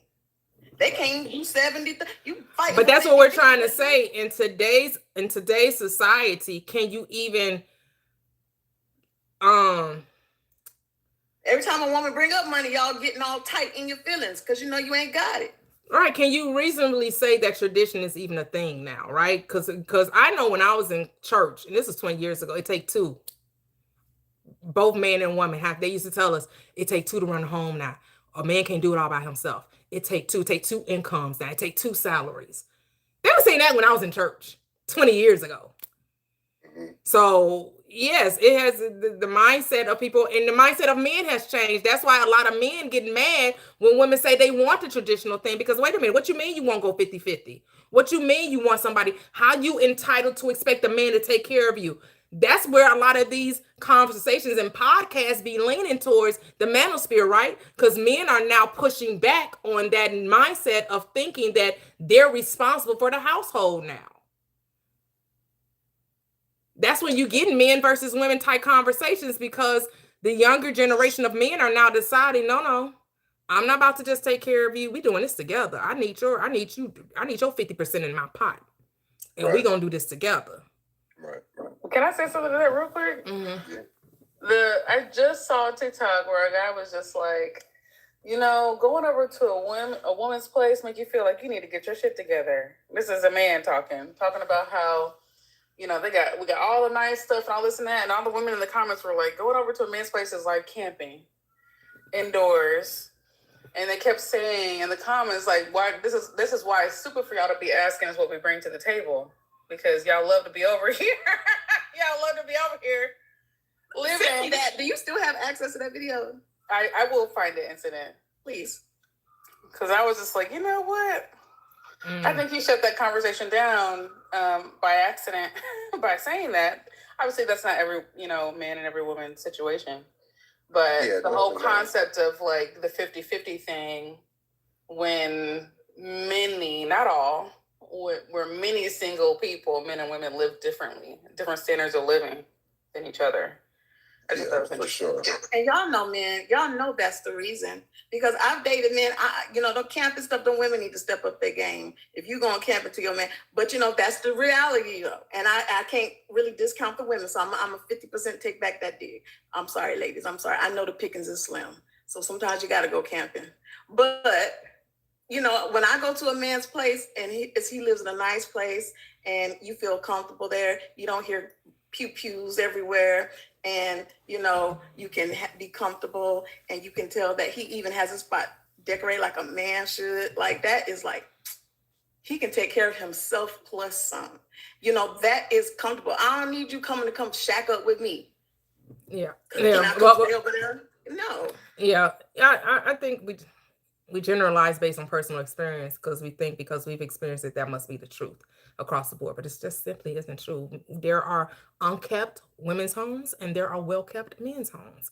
It's that it you just it's not the truth across the board. It's so let's let you women too. They say yeah, that's what I'm saying, right? Yeah. So go ahead with number 4 and then we'll go to Aaron.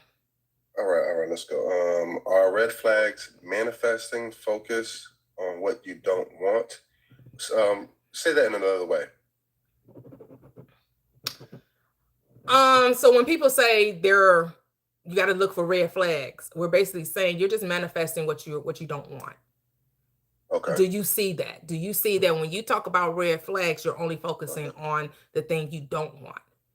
Where your focus should be not on the red flag, your focus should be on I'm going to get what I asked.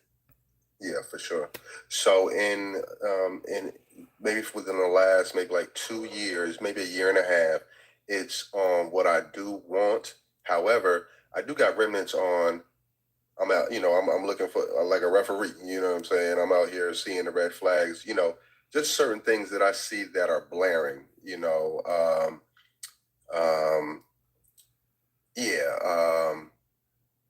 of course, hygiene and, just how she, for me, certain things like if her car's dirty sometimes, like I can know, like, you and this okay. chick, female. You got some interesting. What's I know I do. How you describe women? I'm from the other side of the track. We got so many names for y'all. Clearly, no offense in there. Says no offense. It's just how you talk. It's that's just the lingo from your side of the town. Okay. Yeah, I do apologize. No apologies. I'm just like, okay, because I get it. Some people may feel, but anyway, that's why I'm like, you cannot be taking things personally. To me, unless you're personally talking about a group of people, but when you're talking about somebody you're talking about a specific situation you was experiencing, not that all women are this way or that you view all women from this lens. So just as long as everybody understands that this is coming from his own personal experience, he's not generalizing that women are dumb or women are chicks and okay. et cetera. Yes. You know what I'm saying? I love you all. Okay. So I do now. I look for what I want, and more so than the referee with a whistle, referee coming through. Only because I know, now I know what I can get what I want. So I like to stay in that lane more so because that really. I see that I have more traction with that. You know what I'm saying? I get more, I get better responses. I get better looks. I get a better ROI. I get, and if the relationship doesn't go as the distance, it's mutual. You know what I'm saying? There's nothing of any toxicity, those type of things. So I like to know what I want versus what I don't want and study on the red flags. Because I know that if I know what I do want and something comes up that ain't what I want, it's already blaring. So I'm able to just do and go focus on, that ain't it. Boom. Let me go to what I do want. Yeah. So I take that perspective on that. So, thank you for the time and appreciate salute to it. Thank all you. my beautiful women on the panel and in the chats. Y'all are all beautiful and smart, so smart and so brilliant. I can't stand it. Hey, Todd, you're hilarious. We love you, A-Town. We love you. I love y'all too. And for the men, just as a brief aside, for the men in the panel, come on up. Yes. I'm gonna make sure we keep it fair. We're not gonna break y'all down. I'm gonna make sure. Mia was trying to get me on a traditional thing, squig wig. I don't even know what the hell she was talking about. She just swears she knows. All right. Okay, let's go to Aaron. Let's go to Aaron. Hey, Aaron. Hey, how you doing? Hey. What up, sir? A Squid Game, whatever. Yeah, bro. Anyways, hi everyone. I'm so excited because I've seen you be doing these romance TikToks, but I wasn't ready to talk about it. But then I was like, I'm ready. You ready? I'm ready to say what I want. All right, let's go. Yes. Okay. Well. Okay. So wait, but I also want to say real quick too. I do believe love is in the air. I do believe that.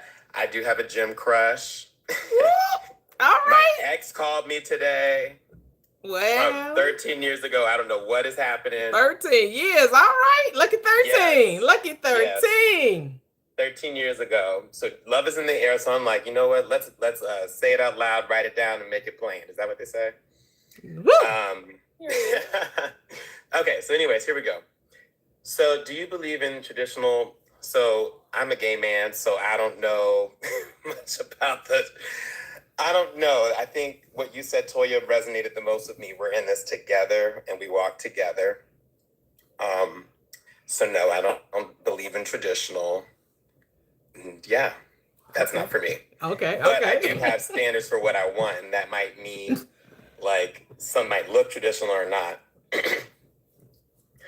So my standards as of today for dating are I want my man to be successful and a leader, someone who is confident, someone who is secure in their sexuality.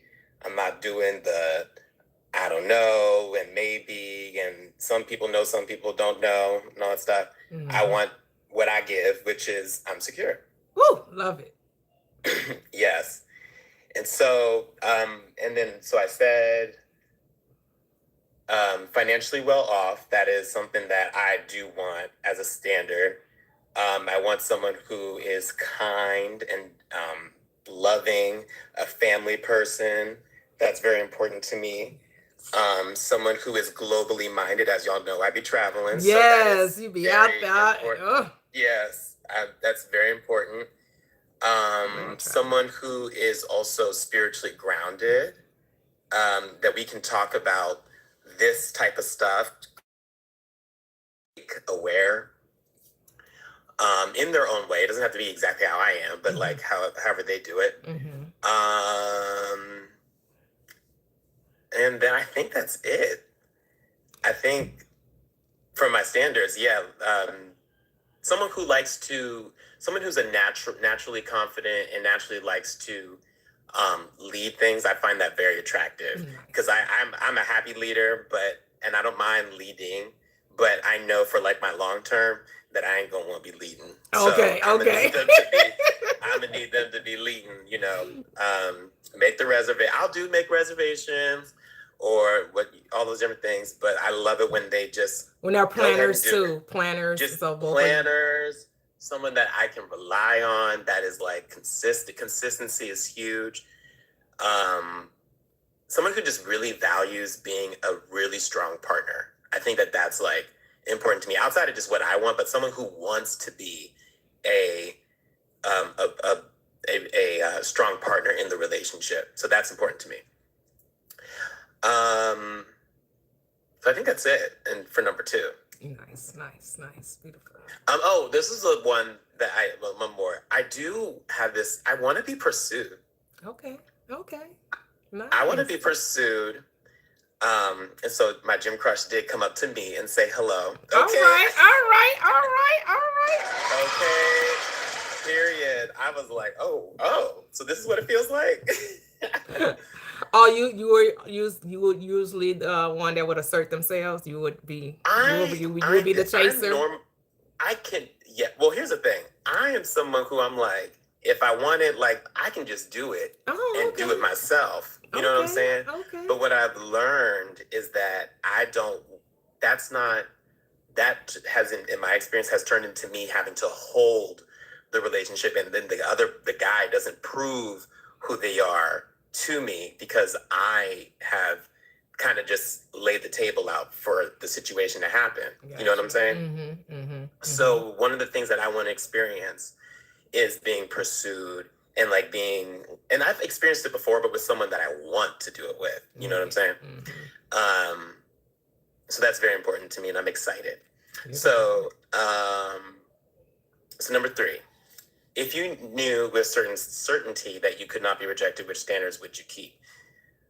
So intellectually, I'm keeping all of mine, right? Okay. Mm-hmm. I'm keeping all of them, but on the inside, I do have inside thoughts that I'm aware of where I'm like,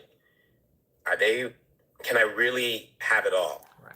Can I really have the person who's going to be all about, and monogamy, I didn't mention that. I want to be monogamous. Okay. Mm-hmm.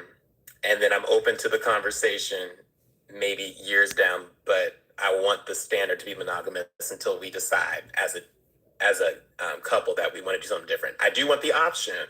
Let's say if we want to try something different, but I want the standard to be monogamous, and that's like what we both want, and then we can talk about it.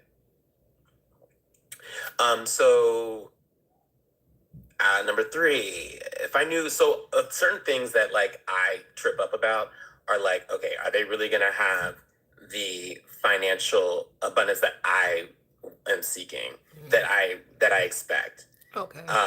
That's something that I'm like, oh God, like, I don't know they're gonna be able to do it. You know what I'm saying? And it's not that I'm asking for, a billionaire or even, a milli, but I'm just saying, can you handle the life and the lifestyle that I want to create and want to build upon? And maybe you already have it, which is great, which would be fabulous. Mm-hmm. But I don't want, sometimes I do get in my mind of like, I have lowered my standards in the past of like, oh, like, they ain't really got it, but I really like them. They're so cute. Let me like do it. Mm-hmm. And then I get upset, with all the things that they don't got. So Right. I'm like, you're like, damn, God damn, right.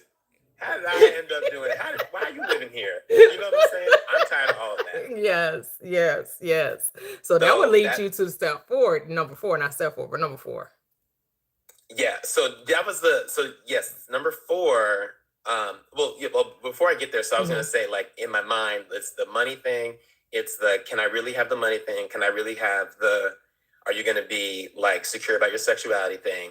And then, can I really have am I going to be pursued thing? Can I really let that happen without me doing it? You know what I'm saying? Because I'm so tempted. I'll be like, I could just do it myself. But I'm like, can you really just sit down and let it be patient and let it happen naturally?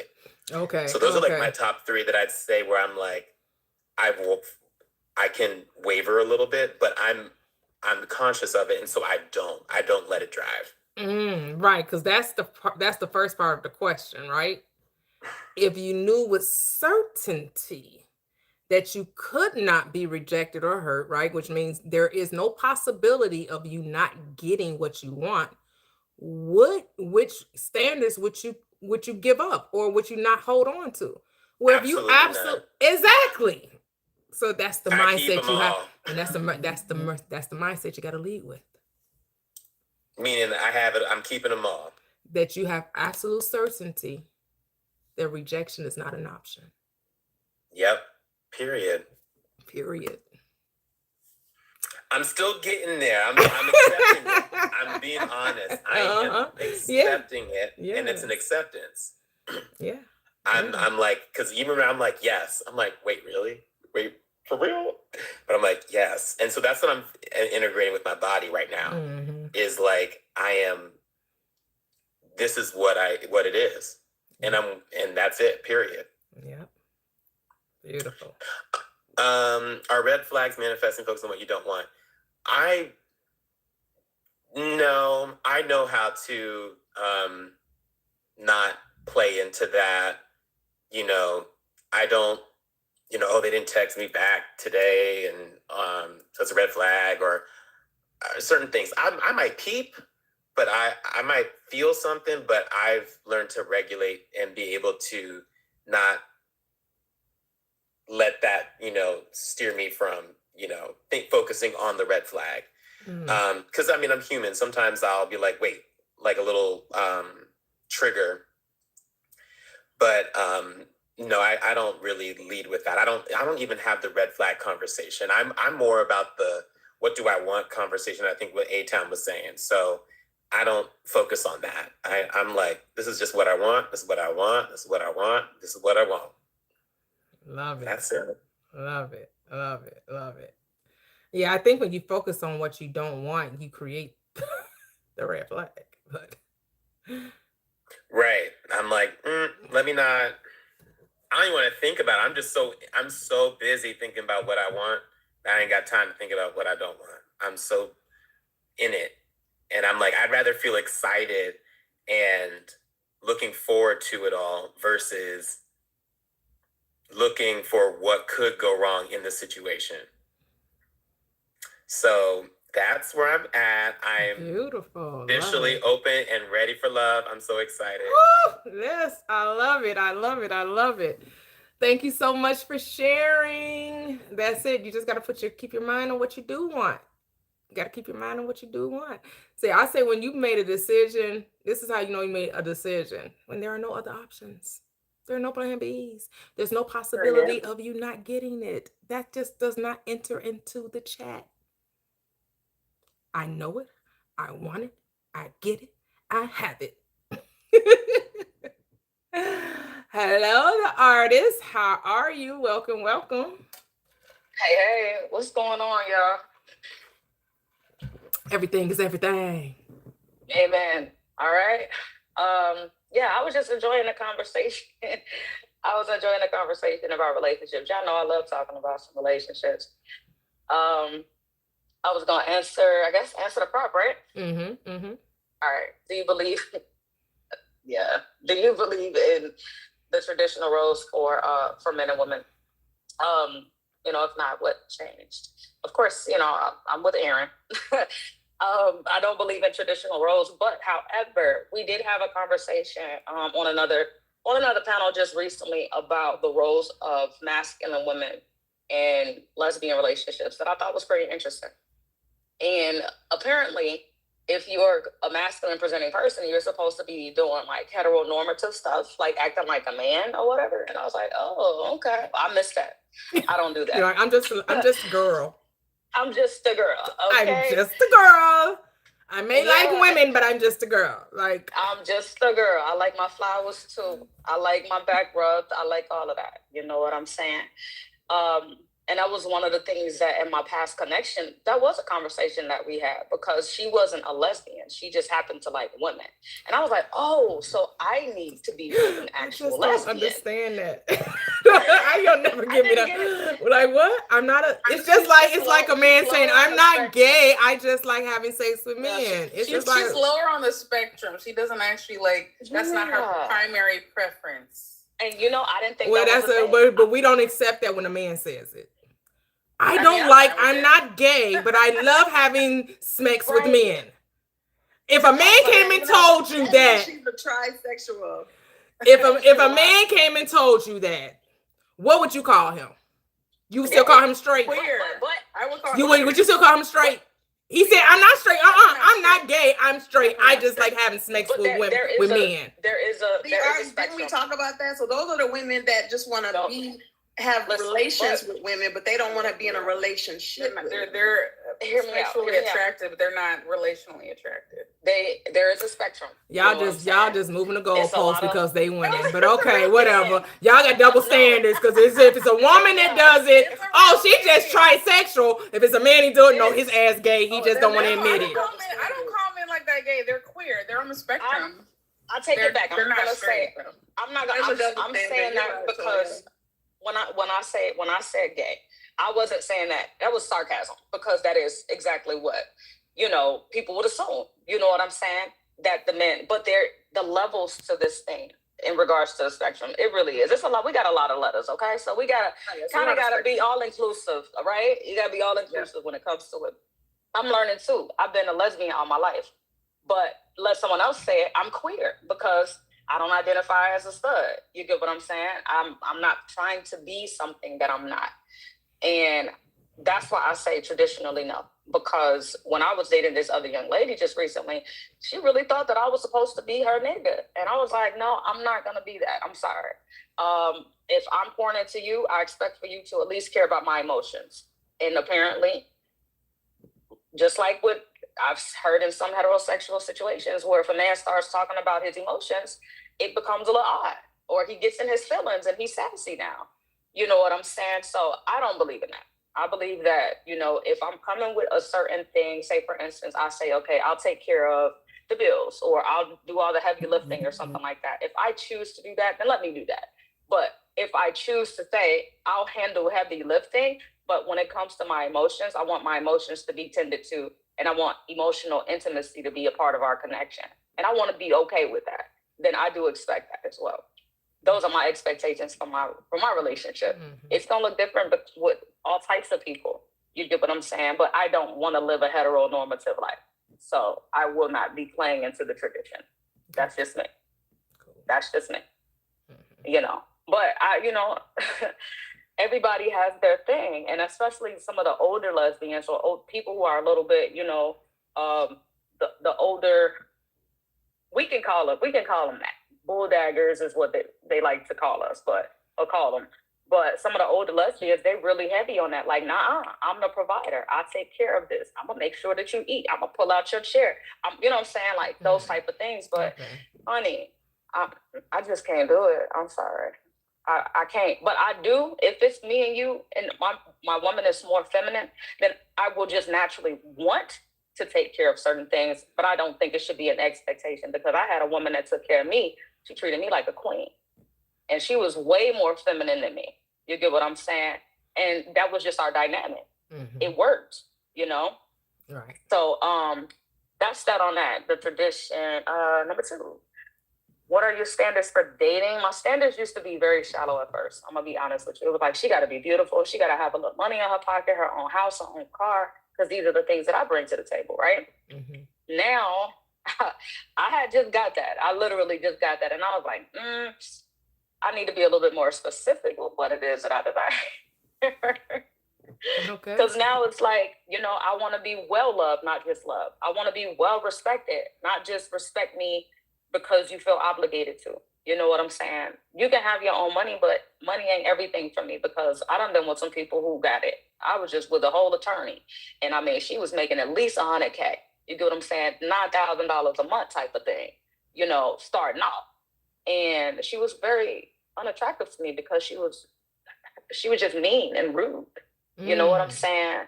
So it's like, I don't necessarily think that I don't want to go shallow anymore. I want to go in depth. I desire someone who is spiritually aligned, someone that's intellectual, that's intelligent, she don't have to be the brains of of the relationship, but I should be able to learn something from her. Someone that, even if they're not into the whole spiritual thing, if they decide they want to go to church or something like that, okay, do that, stand on that, but at least be consistent with whatever you're doing. Consistency is key for me. Emotional regulation is key for me. If you can't have a conversation and I tell you I criticize or tell you that you hurt my feelings, and you get defensive every single time, that's a no for me. You know what I'm saying? So I will say someone who can have deep conversations, meaningful conversations, and still be respectful and still honor one another in that way. So are you taking finances off the table? Oh no, baby, she don't have to have some money, baby. Okay. Because you led with, I had a lawyer and she had the money, but she was mean. I'm like, so what? Does that mean we doing opposite now? She ain't got to have the money? Well, or you just want somebody that has finances also is kind, right? Well, my thing is, even if you don't have the finances, don't get me wrong, I would love someone who could take care of themselves. I don't need you to necessarily take care of me, but if I'm pouring into you, it would be nice to be poured into as well, right? But now I will say this: even if you don't have the money, at least be able to sit down with me so that we can work out a budget to see what we can and cannot afford. Don't be trying to live above your means. So right here sounds a little double-mindedness. So either do you want them to have money or no? I'm not picky, but it would be nice. It would be nice. I don't want that to be the top of my list. If it was on 1 through 10, I'd say with 1 you being can just say yes, the artist. You can just say yes. That's what I want. Okay. Like, what do you want? Because I guess there's this part of me that's still kind of like traumatized by that. I'm not gonna lie to you. I ain't got to worry about it. I don't want to worry about it. Okay. Okay. Like, no, they don't have to have money. It's okay to say that. But you don't want to say that because you really don't want that. That's why you don't want to say it, because you really don't want them not to have money. You're trying you're trying to play this straddle the fence because you really want them to have it, but you don't have to say that they should have it. Because why? Because if they don't, I'm still going to, and I really like them, it's okay too. So then it's not a standard. Got you. Go ahead. Yeah, it's not a standard. It's not an expectation or a standard. Or like Mia said, you think nice. it's shallow because you did say that. You thought because when you Uh, talked about probably being so. shallow, you Probably talked so. about the lawyer having the $9,000 a month, but she wasn't. She was mean and disrespectful, as if having Probably so money then. is equated to being a mean person. That's what you have to, Okay, I to can see change, that. That right? might be Yeah, yeah, you change a that limiting mind. belief right now. Yeah. You're right. Mm-hmm. I got you. But yeah, for me, it's just deeper. You know what I'm saying? Especially as a mother, like I want to be able to say that this is just a good person. I like this person because they're just a good person to me. They care about me like I care about them. That's pretty much the gist of it. He said, "Do you want a brokey?" Who said, "Do you want a brokey?" Who said that? A-Town said that. Do you want a brokey? Oh Lord, That is so funny. oh Lord. I love being taken care of. Don't get me wrong. I would like that too. Let's see. If you knew with certainty that you could not be rejected, which standards? Let me click my display. Which standards would you keep? Every one of them, because I don't think my standards are too high. All of them. I don't think I ask for too much. I'm keeping all of them because respect, dignity, emotional regulation. Those are simple things. I show up with that. Like that's out the gate. Mm-hmm. I'm moving like that. Mm-hmm. So for maybe it's simple for me, but I don't want it to be difficult for my person at all. Okay. Are red flags manifesting or focusing on what you don't want? Girl, let me tell you something real quick. I know this to be true. Yes, they absolutely are. This one of my past connections, right? It got to a point where I started seeing like the little things, and then I start kind of nitpicking, like, I don't like that. Can you not do that? And the first time that I said that, when I tell you the floodgates of all the negativity that I saw and all of the worst things that I had seen in that person started to show their faces. And I was like, you know what? This happened because of me. This happened because of me, because I started pointing out all the things that I didn't like. To the point where I was making lists, Auntie Toyia. I was making lists like, I don't like this. I don't like that. I don't like this. I don't like that. If we split up, it's going to be because of this. You know what I'm saying? Because of this, because I don't like it. And lo and behold, we split up. And when I tell you the split was bad, how you doing, Mr. Johnson? The split was so bad because the intensity, the red flags that I pointed out, literally like 1,000 times. You get what I'm saying? I'd experienced it like 10 times more, 1,000 times more. So yeah, I do believe that. I believe that once you start pointing things out, it becomes way more prevalent and shows up a lot more in your reality. But that's just for me. I do believe in discernment too. But I was listening to somebody and they was like, tell yourself something different. They didn't talk to me like that. They would never talk to me like that. I don't get spoken to like that.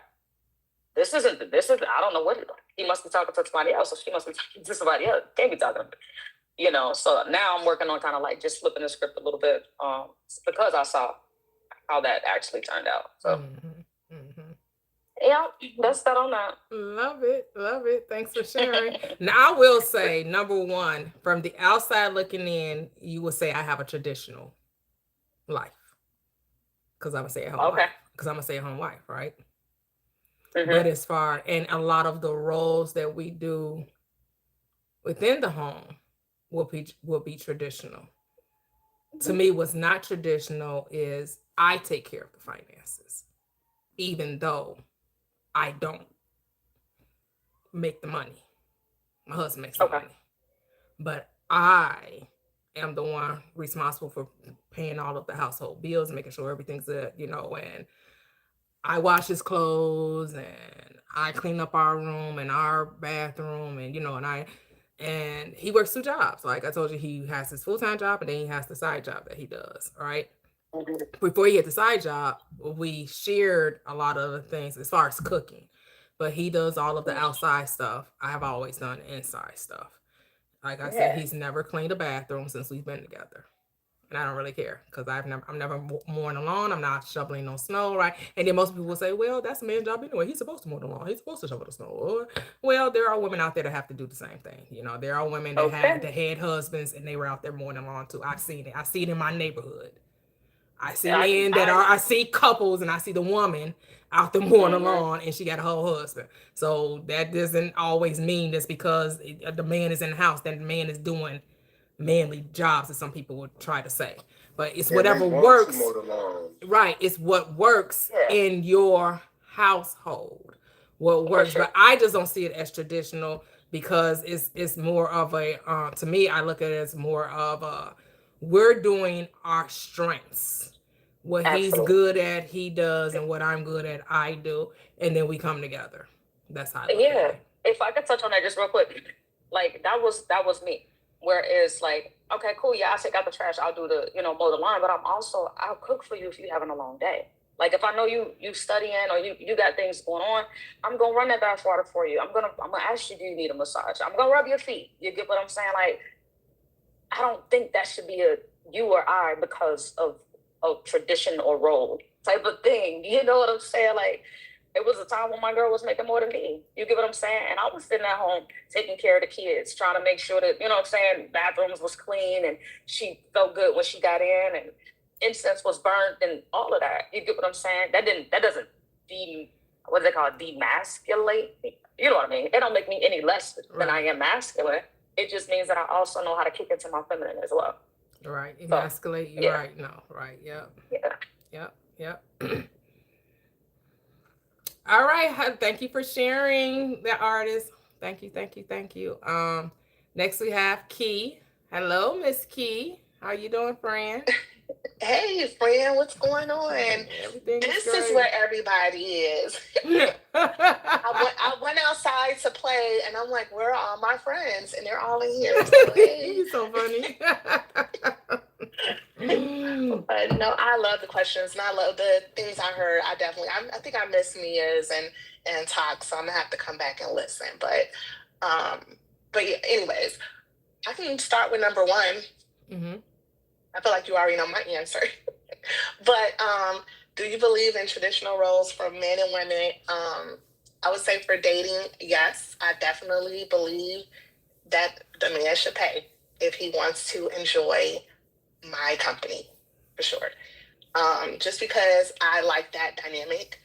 And he has to enjoy it. He can't just do it out of like, oh, I guess I got to pay for, well, I can't say what I don't want. Okay, never mind. But he has to enjoy it and he has to love, doing it. And he has to love creating like and planning dates and taking initiative. And I don't feel like it's about money. I just feel like it's more the behavior surrounding it because I like the way it makes me feel. I feel like it makes me just feel pursued. So, and even in marriage, I'm going to say that I like traditional roles because when I was married before, I worked and I was expected to take care of the home. But I think for who I am now, I'm only interested in marriage if it creates a totally different lifestyle than what I already have. So, it has to be a meaningful benefit and share. It can't just be we got a house. It got to be I got a house. It got to be a mansion. Like, I know people are like that. I talk to my friends. They're like, "Girl, you are so funny," but it's true. It's like, why would I give up my singleness to? No, it has to be like a huge. So, anyways, I definitely I like traditional roles. Yes. So that's number one. And then number two, I can read it. What are your standards for dating? Well, I think that I want someone who enjoys what I enjoy and I enjoy what he enjoys.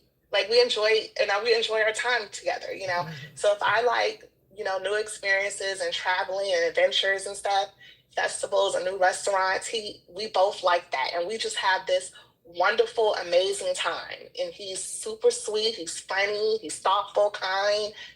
I would say he's considerate. That's my checklist. We just love being around each other and we just naturally fit together. So that's my checklist. I think that's pretty simple, right? Okay. And Financially, right? the finances, Well, I wouldn't. children. No, I wouldn't care. I Oh, wouldn't. okay. Okay. I wouldn't care because we're dating. You know what I'm saying? So, and if you don't have it and you still spending it, that's on you. I don't know. I don't need to know how much you make. I don't care as long as you know that this is what you're planning stuff that I like to do, and we're having a good time. So you could be working As long as McDonald's. you picking up, as long as you picking up the check, boo. Yeah.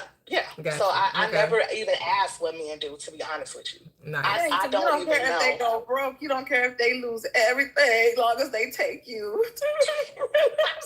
But I can't worry about another grown person's finances, right? I feel like that's stepping, that's stepping out of my comfort zone to manage another person's finances, right?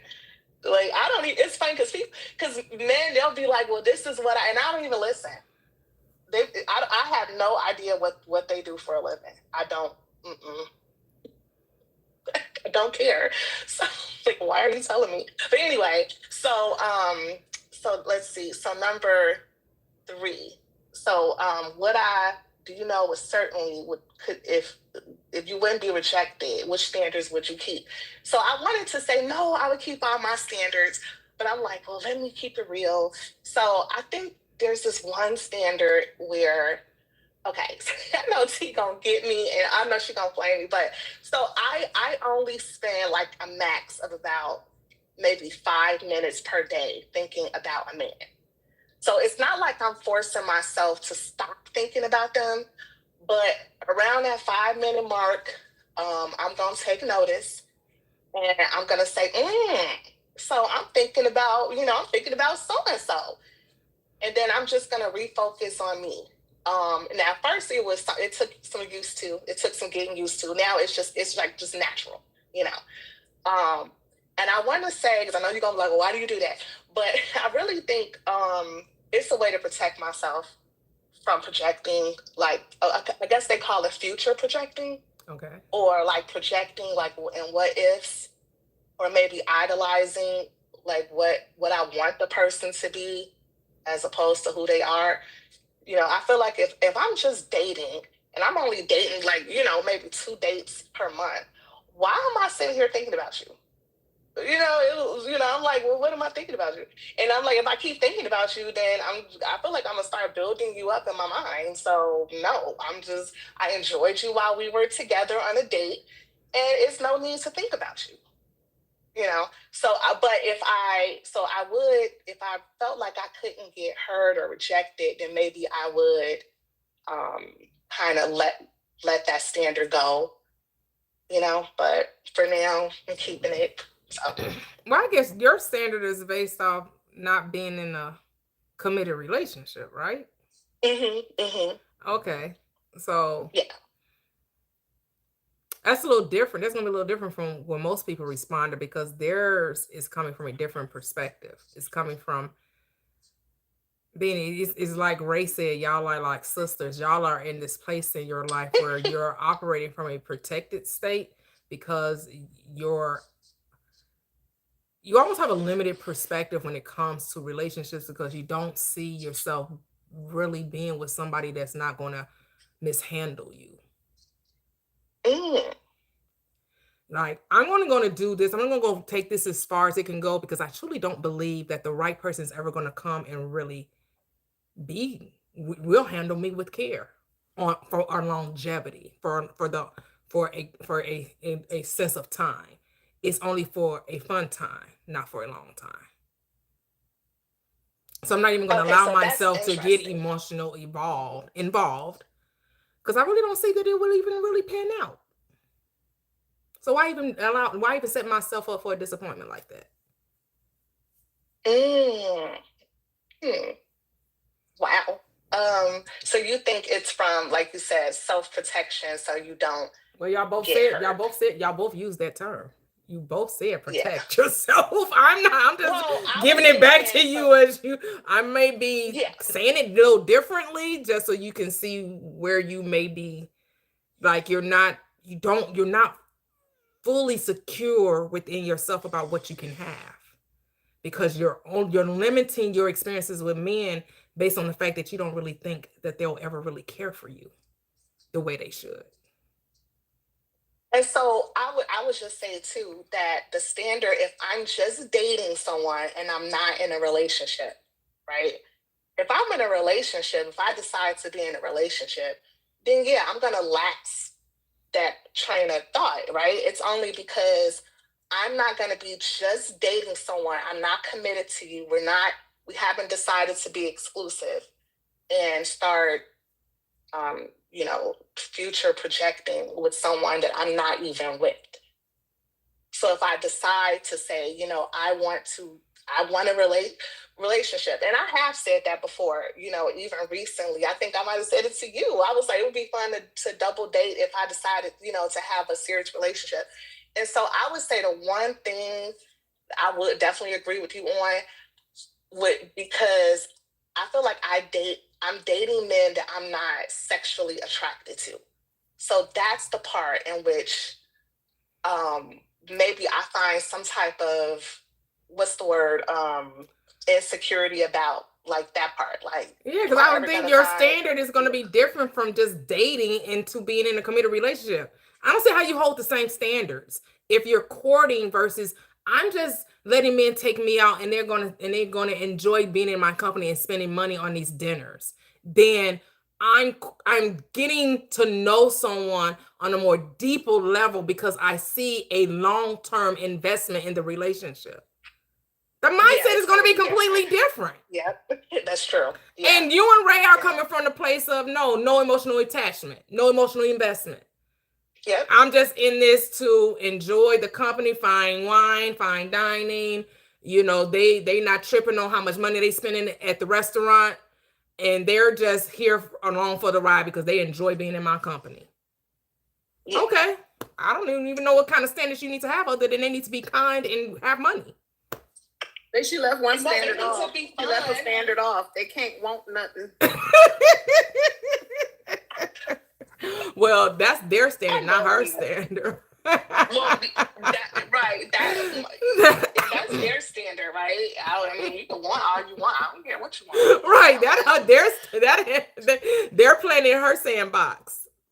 They're in her movie. They're the star. Sandbox. That's the problem. They playing in the sandbox. Like they don't get to play in the sandbox. They just get to take her outside into DJ Play Savage by Megan Thee Stallion. That's cute song. She say, I don't even care how you get the money. I don't care if you spend your whole McDonald's check on me. And you already knew what I wanted before you pick me up in that ride. You better make it happen, Captain Adult, or just find somebody else. Find somebody that match your pocketbook. He said, you could go to prison behind me. I'm not going to come visit you. Right. No, not at all. No. Yeah. It's hilarious. But, so I don't know. But so I would think like 3 and 4 wouldn't even pertain to you. Right? Like it wouldn't pertain to Ray. 3 and 4 would not, because you all are not looking for a long-term relationship. So why do you care about being rejected? You gonna go to the man that's gonna take you out? Who cares? Oh, you don't like me? You don't want to pay the money? Okay. You don't fit my script. Okay. Yeah, I'm not really concerned about rejection because it doesn't really factor into my story. Right. It doesn't matter. Right. Yeah. And red flag shouldn't matter either. What you mean red flag? You ain't trying to be with the person. The only standard you have is that they don't mind spending money on you. What? And they're fun. And they're kind. Right. I don't think if you're not looking for a relationship, that red flag shouldn't even. Here's the thing. I don't even feel like if you are looking for a relationship, red flag should enter the chat. But they definitely shouldn't enter the chat on both sides. To me, I don't understand the red flags. That was just not a big conversation when I was about 10 years ago. And maybe because I wasn't into social media like this. Like Facebook was around, but I wasn't a heavy user of Facebook. I had deleted my Facebook. I didn't get Facebook again until I got married, and I kind of infiltrated my husband's Facebook page. But I wasn't big on social media. So I wasn't hearing the chatter of what everybody was saying, right? It's like we have so much more information, we have so much more talking heads, we have so much people telling us what relationships look like, what we should watch out for. Men are this, women are this. This should be the expectation. This should not be the expectation, right? We have all of this noise, and you got to try to filter all of that to figure out what you want. After you get through listening to all the podcasts and everybody tell you about their horrible dating experiences and how, girl, you just don't know. You gotta check for those red flags, cause girl, these men, they come out their bag. They saying they representative, and then 2 months in, you caught feelings, and then they ghost you, and they make you think that is the standard. Because people on these podcasts, you could have 5 women who have never been treated well by a man in a day in their life. And yes, they're going to have nothing but negative exemplars of love and relationships. Yep. So you're going to get on this, and she's going to get up here and tell you all this, and you're going to soak it all up from someone who don't even like men. So that's why you can't be listening to people. No, you got to get with yourself and decide what it is you want. That's it. But if you want to talk about red flags, you can. You can talk about 4. If you want to. No, you're right, but I guess it wouldn't apply to me. But I do agree that when a person, starts saying, like, oh, I don't want a liar or a cheater or a selfish person or someone unavailable, then, like, it is, like Nia was saying, it's describing their fears. And you could easily just say, I desire honesty or loyalty. I desire emotional availability. You know, you could just say it that way. And then it's two different emotional energies, I guess.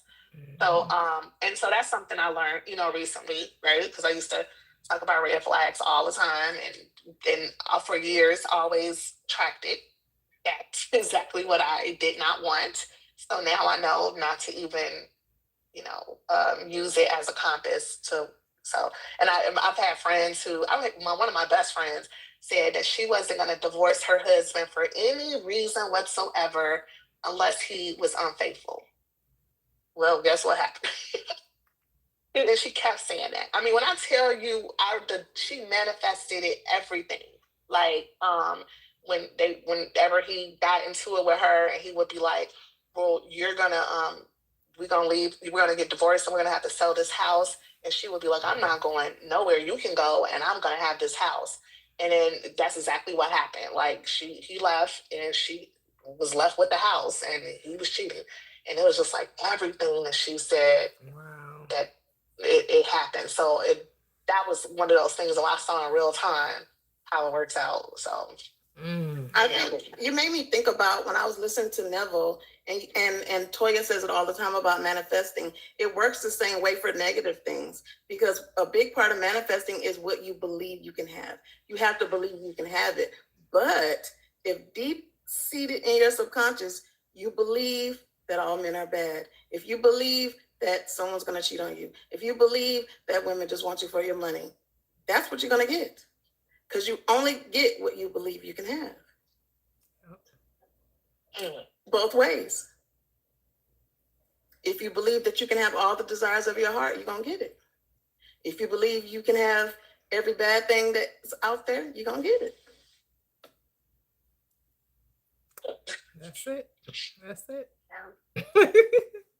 Well, thank you, Key. Thank you so much for sharing. Oh, sure. Love it. And so we're going to go to Mr. Handsome Guy. Hello, welcome. How are you? Thanks for joining the panel. Hey, Prosperous, and I always got a story to tell, but I've been listening, and all that you're saying is true. All that you're saying is true. For me, I used to look for red flags. I used to look for them. In fact, I still see them, but I run right through them like it's a red light. I just run right on through them, and I live for the experience, because even though I see it as a red flag, I don't know how that red flag is going to manifest. I see it as a red flag. I don't know how that red flag is going to manifest. I see it as a red flag. I don't know. So yeah. I don't have expectations for other people when it comes to relationships. I just know who I am, and you don't have to get to know me. You either accept me or you don't. And what I do is out of the kindness of my heart. It doesn't, you don't have to be this type of person that has to be worthy of what I'm doing for you, because when I do it, it's because I decided I wanted to do it, whether you were worthy or not. Mm-hmm. Yeah. Because I know who I am. You know what I'm saying? Mm-hmm. Mm-hmm. I know who I am. I don't let the outside world dictate who I am. That's why I'm a free agent right now. I'm a free agent, yeah, and I'm a whole person. I'm not looking for a better half. Right. I'm not looking for someone that's going to give me something that I can't have for myself. Exactly. You know what I'm saying? Right. So before you go further, answer the questions for us. Okay. Do you believe in the traditional role of men and women? And if not, what would you change? I don't believe in the role of traditional men and women. I believe that everybody is a whole person and that you don't lack something. It's just something that you haven't developed. So for you to look for me to be your financial saver, you could be your own financial saver. You just have to develop that skill to be it. And it's with everything. So, the love I have is unconditional and I don't have favorite things. So when I meet somebody, you have to be a whole person, self-contained, self-actuated, and moving forward. You also have to understand that I am an older guy and I have lived life and I've seen and experienced a lot of things. So for me at this age in dating, you have to be a whole person because I'm really not trying to date a kid. I'm not trying to date a kid. I'm trying to date somebody and see, I don't know, how many lives you done lived because, your existence, just because of your age, your maturity and how you move says a lot about your maturity, not your age. How you move says how mature you are. And so that's what I look for in people. But no, I'm not running out trying to get no 35-year-old, 40-year-old, whatever. I want somebody close to my age that done has some experience where I can, we can have conversations about our experiences and our expectations in life. But for me, I don't have expectations for other people. Show up the way you're going to show up, and I'm going to tell you if that's what I want to deal with or I don't. And if I don't, I'm going to write you out of my journey, out of my chapter, out of my book. That's how I move. Okay. Second question: What are your standards for dating? The only standard I have for dating is be who you are. If you don't know how to show up as yourself, then I don't have time to deal with you because I don't want you to gaslight me about anything that you see or anything that I say. I don't want you to internalize my words. I want you to be confident in who you are. Yes. And who you are. Because I ain't trying to change you. I ain't trying to disrupt your flow of who you are. I'm trying to add to your joy. And I want you to add to mine. I'm not trying to take away from it. I'm not trying to make you feel less or more. I want you to be who you are. Question number 3. What does number 3 say? If you knew with certainty that you could not be rejected, which standards would you keep? But you said you only have a standard, so. Well, my standards are all that I am. That is my standard. Mm-hmm. I come to you with authenticity. I'm not going to sit here and tell you something that I ain't going to do. Mm-hmm. You know what I'm saying? If I say I'm going to take you out on a date, understand something about when I take you out on a date. When I take you out on a date, I ask you to go on a date. I tell you what the date is going to be. I tell you what I plan to do. I tell you all that I want to do. And then you can agree to the date or you can agree to not go on a date. Because if you tell me anything that says that you don't want to do what I want to do because I'm trying to entertain you, you're not trying to entertain me, I'm trying to entertain you. If you say anything that says that I don't want to do that, that means you have no genuine interest in me. You interested in what I can do for you. Because to have a genuine interest in me is to want to know and feel and experience what I like.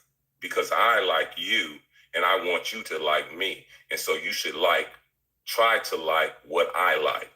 So that's how I do in dating. That's how I do in dating. It's cut and dry. It's cut and dry. What's the 4th question? Okay. Well, I think you already answered this one. Was say, are red flags manifesting, focusing on what you don't want? Well, I can always see what I don't want, but you know, what I have learned over the years of my experience in life is a lot of people don't know what the hell they want. So sometimes you have to ride the wave until you see what the truth is. And if you're doing a lot of things to avoid me, then I'm not what you want. And so I will leave you the hell alone. There's all your questions. And I'll land my plane there. I do have a question about the dating. So would you ever at any point ask the woman what she would like to do? She can tell me what she like to do when she wants to pay for it, because I look for independent. I'm not trying to be nobody's savior. Okay. If you want to do something, then make arrangements to do it with me so I can share an experience of your love, not mine, with you. Because I'm going to pay for you to experience what it means to like me. Okay. Why shouldn't you pay for the experience for what it means to like you? Okay. I like that. I like that. I like that. A lot of women, that's a different perspective. A lot of women will be like, if I'm being, well, I'm a man that did it until I got it right, and like now, I'm just like, yeah, I can see that women won't mind paying if it's exclusivity. If you're just dating, some women are probably like, oh, this is not a 50-50 type thing. This isn't you take me out, I take you out, you take me out, I take you out. It's probably, from my experience, I can say from my experience, it was more of, if I'm being courted, yes, the man took me out to show me things he liked, but he also inquired what I liked, but he always paid regardless of who initiated the type believe of the it or date. not, that would be who I would be in most cases, because I am a giving soul. So if a woman, really a woman or man, because I'm queer, I like men and women. So if a man say, hey, this is what I want to do, I've always wanted to do this, and I really don't have the means to do it, would you like to do that with me? If we could manage to work out something where we could do it, by all means, I would do it. I would do it if it's somebody that they have shown me who they are, that they have a caring spirit, a loving spirit, they're honest, they're authentic, they have integrity. Those are the qualities I look for. I look for in people what you can't see. You could buy me nice things and still be an asshole. Like old girl said, they was a lawyer and made all his money, but they was mean. So I look for the things that, I'm a Scorpio, y'all. I see what people ain't telling. So, and that's my gift. It is true to the nature of who I am. You don't have to believe it, but I know what has manifested itself in my reality, right? Because I am where I want to be, because I planned my life to be here. Yeah. You know what I'm saying? And so like now, my life is about, okay, what's next? Because I done sowed a lot of seeds and I'm watching them grow and I'm enjoying it. But I also made the choice to accept with what I was doing at the time, to accept what position I landed in the future. You know what I'm saying? Because I've always been a person to project myself into the things that I wanted. When I wanted to be a soldier, I became one. I was one. And then when I wanted to become a teacher, I was a teacher and I became one, and I was good at that. And now I'm an author, and I ain't good as an author, but I'm working on it. So, everything that I've ever wanted for myself, I projected myself into it. And that's a very powerful thing and a hard thing for a lot of people that's outside of me to accept. That's why, when people talk to me about religion, I'll be like, go somewhere with that. Go somewhere with that, because that's your belief system.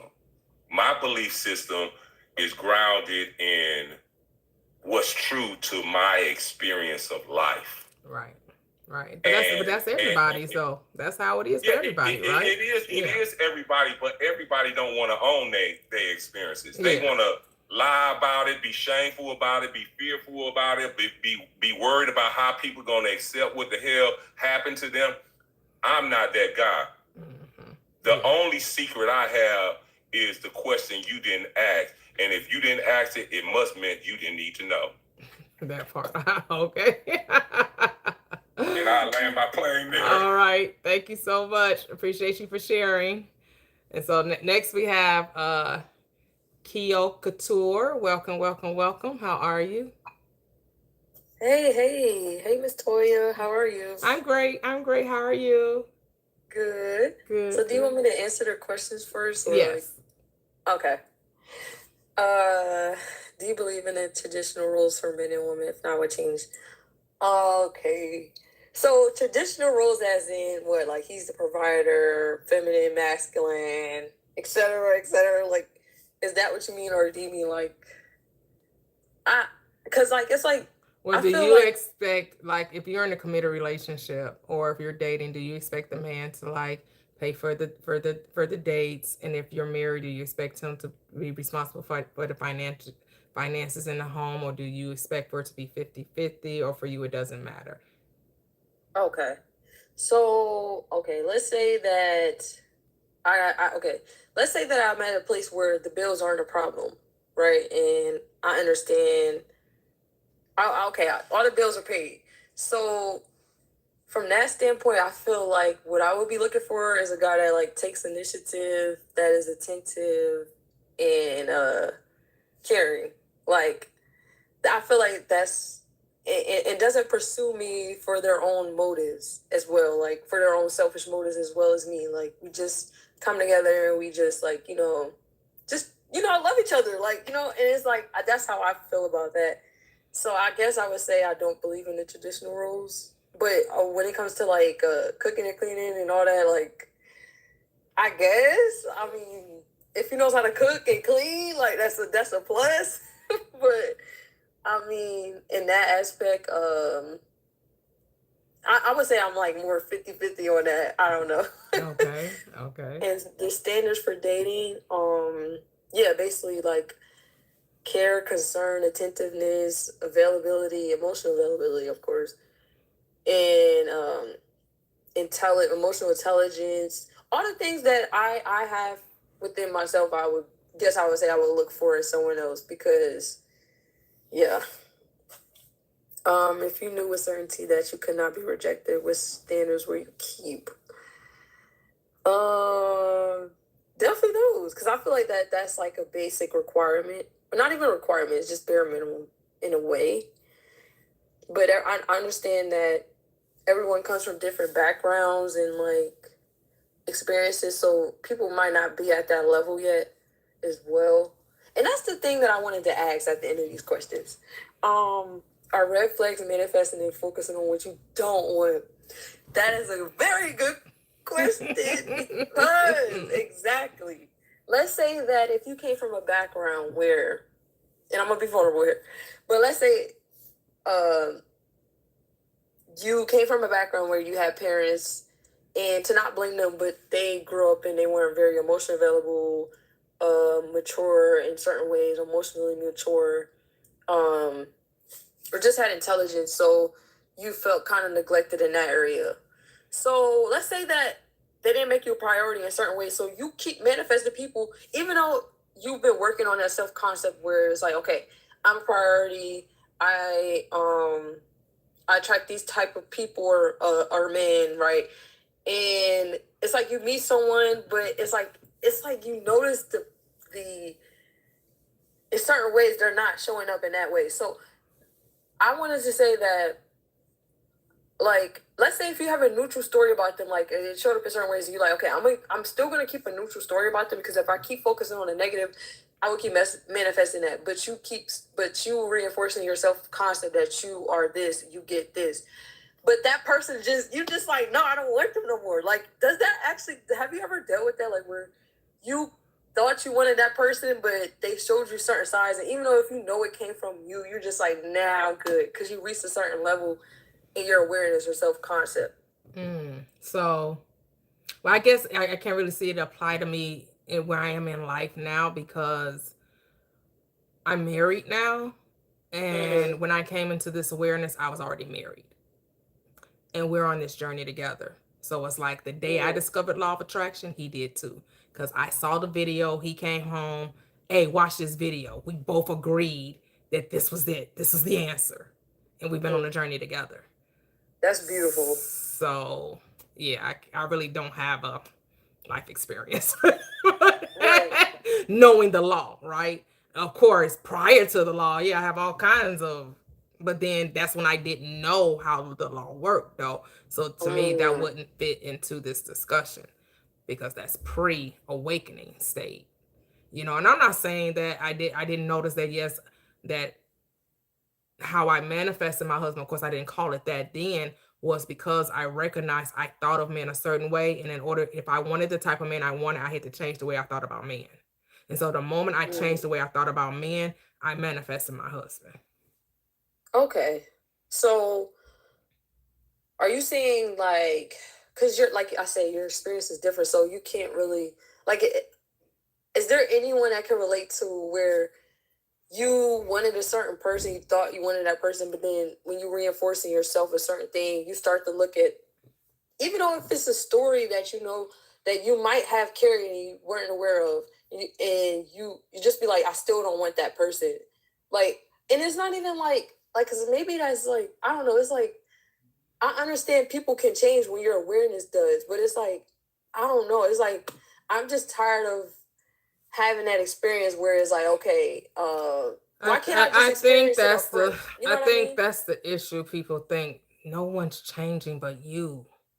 You think that they're changing, but you're changing, and they're reflecting the change you made in you. You can't change other people. You can't change anyone. You can only change self. And the moment you change self, you see them differently. Why? Because now you're thinking differently. It's just like that. It's like a change of lens. Like, it ain't even like that same You're changing the person. It's a different film, right? reality. Right? Your mind is now projecting a new thing because the film changed. What's the film? The thoughts. The moment you started thinking differently, now you're projecting differently because you don't see people, you see their assumptions regardless of what people say. Regardless of what people say, you're only seeing your assumptions because it's your reality. You're only seeing your perspective of the person you're dealing with. You could say, oh, they showed me this and they showed me this, but they're only showing you what you believe to be true anyway. Or then the law isn't perfect. But the law is perfect. It's unchangeable. You will always only see what you expect. So if you expect, oh man, people ain't showing me everything, people are hiding something, then I discovered something they were hiding. Well, you wrote that into the script. You start seeing things that you thought that they were hiding because you create the reality that they were hiding something. It's unchangeable. It's like it just is. You're right. Dang. It's just like Key was saying. Okay, so it just feels like it's like a blind spot. I'm tired of feeling like it's like a blind spot where, you know what I'm saying? Like in these experiences where I feel like I'm not getting it. Like, I get that, but it's like, why does it still feel like I keep manifesting the same cycle? Like, I'm tired of dealing with.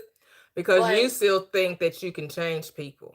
The moment, here's the thing, you got to take the focus off them. And the focus should only be on you. What do you want? What do you want them to be? And I think that's the disconnect.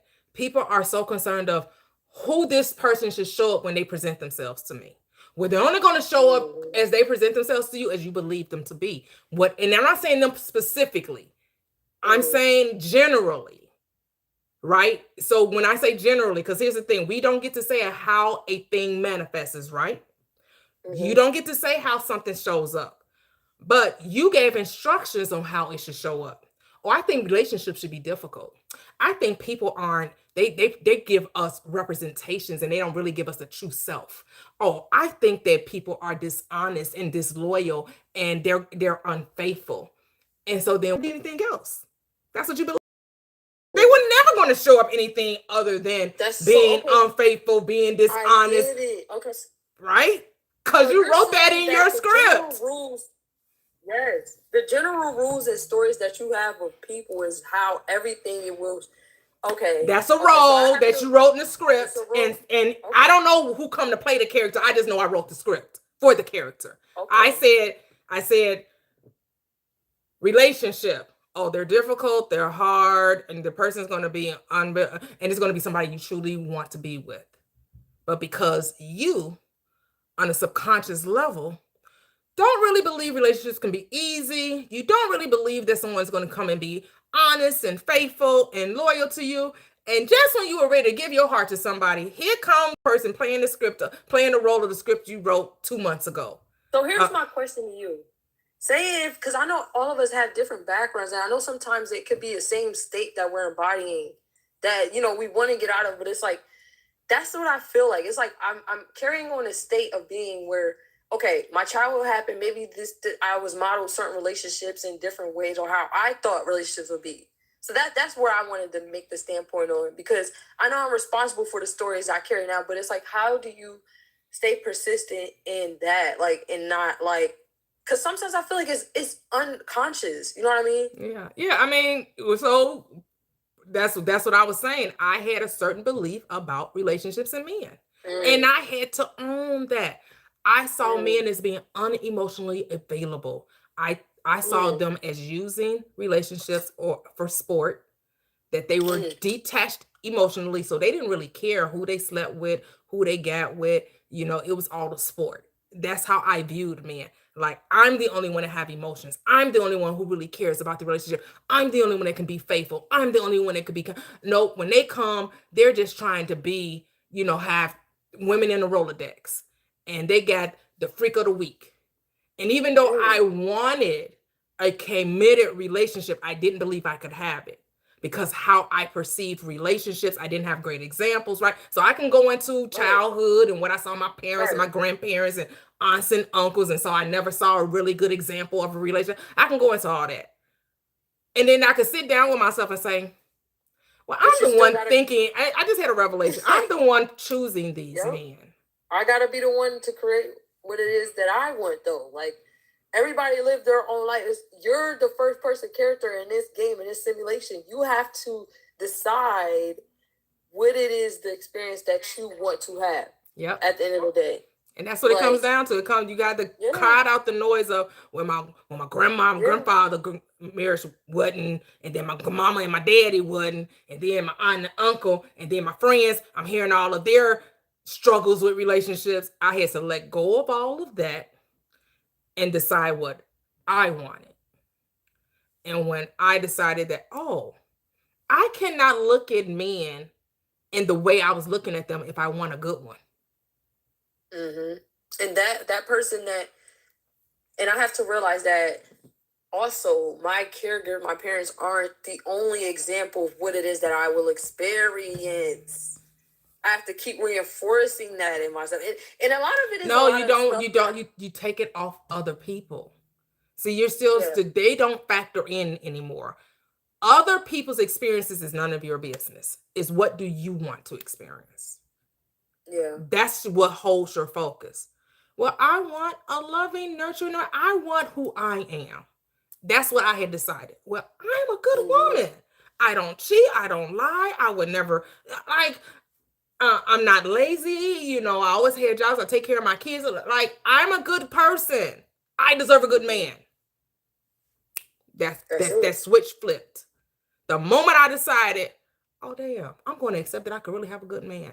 There was no other options that could not happen. I never, in the red flags, what if this doesn't, nope, never came into my mind again. Once I decided that I could have it, it was on and popping. There was no, this ain't going to happen, or this can nope. Once it flipped in my mind that this was a possibility, there was no plan Bs. There was no other options. There was no what ifs. What if that don't happen? Nope, never entered into my mind.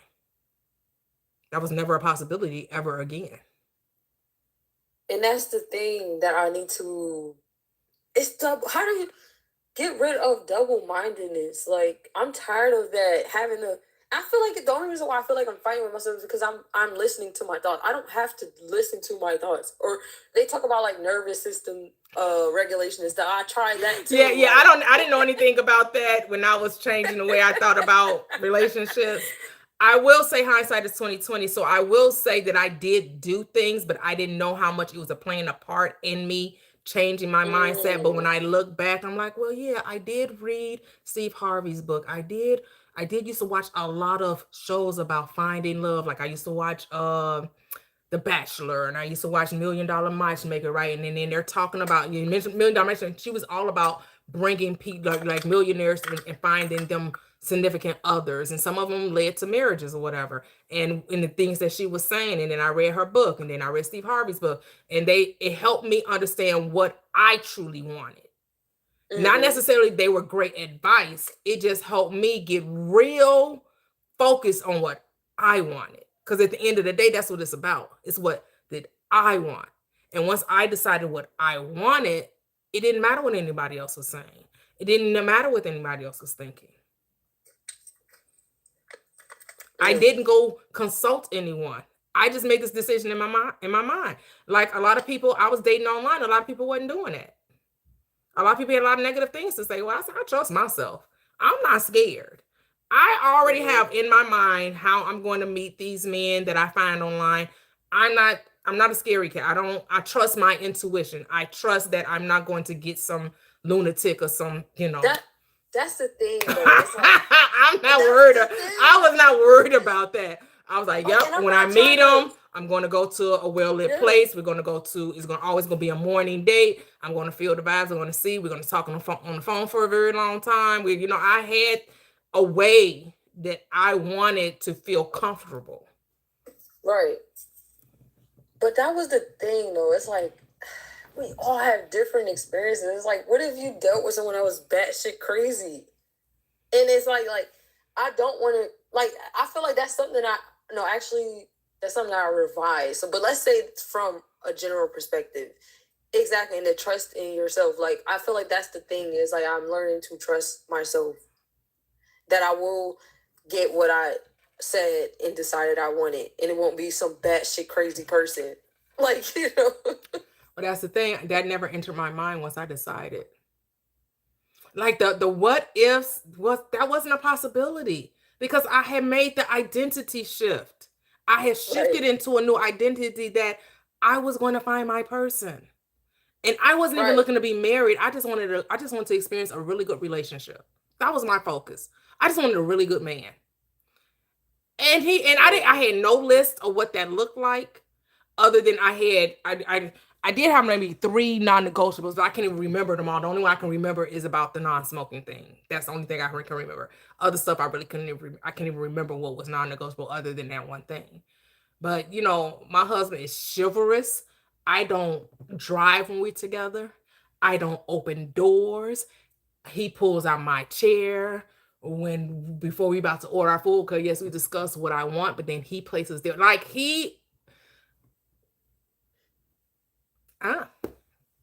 I get it. All I had to say was I wanted a good man.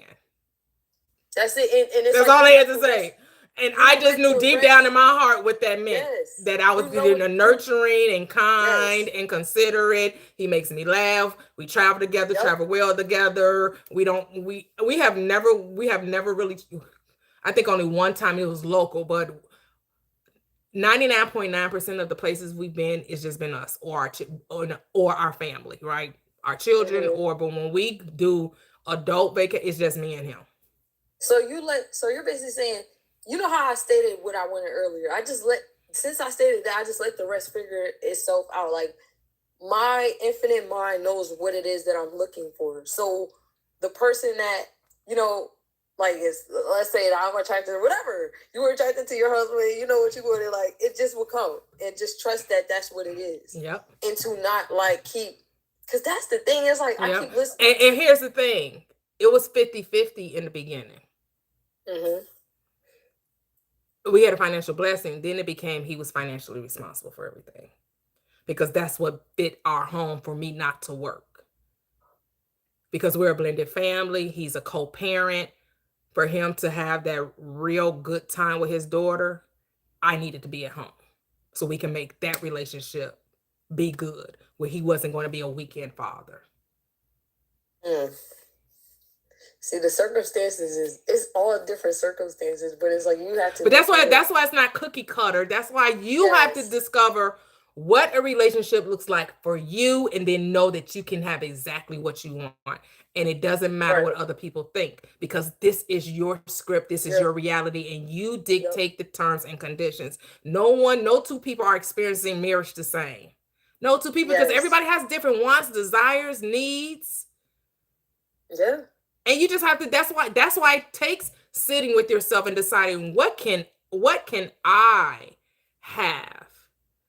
And you're going to evolve into even more comfortability and knowing who you're, because prior to my husband, yes, I was very insecure. Did insecurity rear its ugly head in my marriage? Yes, it did. But because I had already decided I had a good man, he wasn't going nowhere. I couldn't self-sabotage this marriage if you never tried. Because the shift had already been made. So that's the thing. That's what we were. Remember, we used to talk about the Bible verses in Lot's wife. You can't look back to that, because that old reality already has its old terms, experiences, and things. Different thing. It's not the same. That's what I have to like think about. Like, it's like all different. So that's what I'm starting to understand it. Like, yeah. Like, if I was broke in that reality, and I'm deciding I'm rich in this one, then that means that everything would be different, and how I think about things and how I perceive things. And ownership and accountability is key. See, even though the insecurity, I owned it, and I was like, I know it's not you, it's me. I need to work through this. I owned that it was me, even though I was showing the insecurity and doing the blame game. I still had to come back and be like, oh, this is all me. This has nothing to do with you. I have to work on me. I have to get this right. Yep. So, okay. So never. She's done with all the questions, A-Town. She's done with all the questions. Sorry, I'm done after this one. I'm sorry, y'all, if I'm going. No, I'm talking about the questions on the screen. She did all the questions on the screen, and then she went into her questions outside of because we didn't have another guest up, unless I think the artist came up because you asked a question about did anybody experience this since being awakened, and I think she was coming up to and speak to that. So if you want her, allow her to answer that question. I know that was probably about 15 minutes ago, but. The artist, that's okay. The artist, that you have something to say regarding that. I did not mean to drag this on. Oh, no, you good. It's good. Everybody, I think this is good for the chat. But go ahead, the artist. No, I was literally just gonna kind of say what you were saying. Just self-concept. I know some people call it self-concept, identity shift, things of that nature. I'm learning it too. Every day it's making the decision that. Or I'm not going to say every day, but every day persisting in the decision that you make for yourself. That I listened to a couple of people on here, and it's this. I'm talking about that's all they talk about is just revision. Just keep telling yourself a different story. You know what I'm saying? I'm someone who I can be loved fully, loved well. My partner wants to see me happy just as I want to see them happy. You know what I'm saying? I'm almost getting what they call delusional about being that person that deserves that. And at first, when I first said it, it sounded foreign, because I'm like, but if I'm deserving of it, then why the hell did that just happen? But it's you remind yourself, you persist, and just this is what I say, I'm still learning this, because I have my days, girl, too. Or it must be piss in the pool. But then I have to tell myself, okay, no, that's the identity that I once had. I don't want to have that identity no more as someone who falls for the okie doke. So no, I'm someone that is upheld and loved on consistently and catered to. And then just keep telling yourself those truths. So I just wanted to say that. That's all. Love it. Go ahead. Hey, Blaisdell, how are you? Welcome to the live. That's Justice over there on YouTube. Go ahead, Keo. Yeah, and that's all in all. What I've learned is this just straight conviction. Faith matters too, but it takes conviction and staying 10 toes about what you decided. That's it. It's okay, I can feel this way. The character can feel this way about or carry these stories, but I am decided that this is what it is, and that's it. At the end of the day, it's about conviction and identity. So that's what I learned from everything that I asked of you. And I said, I didn't mean to go on and keep asking a million questions, but no, it's okay. I was just trying to. It's okay. I get it. I get it. Yeah, you're not the first one, and you won't be the last one.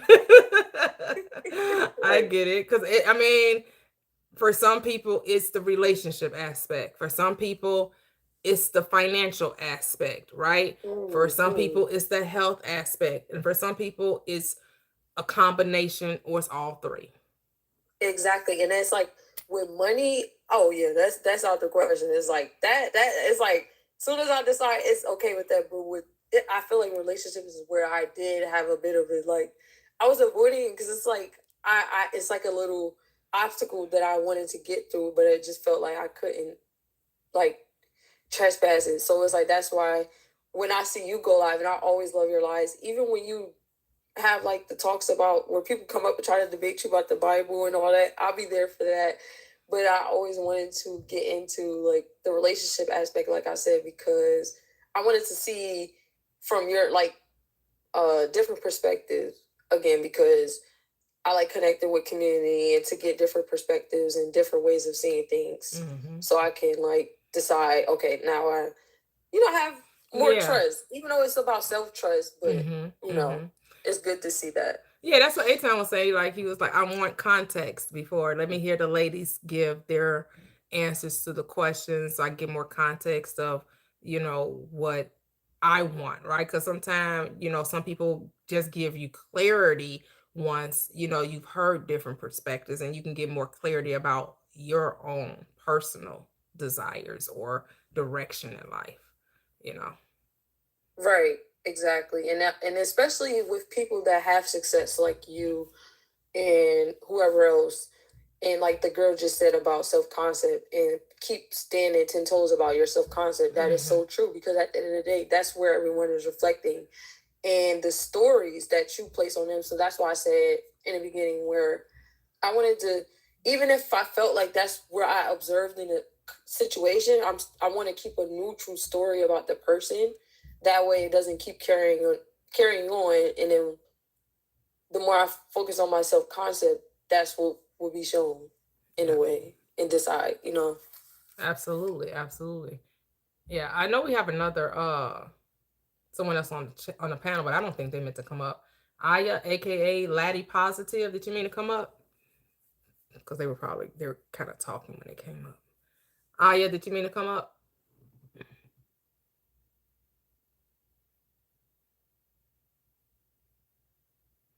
Yes. Oh, okay, no problem. That's no problem. I didn't think so. Yes, A-Town says to know what safe feels like: honesty, fun, loving, and mission-driven, oriented. All right, because a question I want to pose to everyone. I know we always talk about being happy, but how do you define happiness for yourself? Oh my gosh, it's so funny you said that. It's so funny you said that because I saw something earlier where this lady was describing how people that are happy, how they express it, like they're loving towards others, they're like frolicking, they're like spreading love and positivity. So I'm like, okay, that looks like happiness for her, and which is what might be true for the general, but I guess like it's like happiness looks different on everyone. Healthy looks different on everyone. Love looks different from everyone. So it's like that's why it's kind of like a Sonder thing where it's like only you can decide. Like it gets kind of.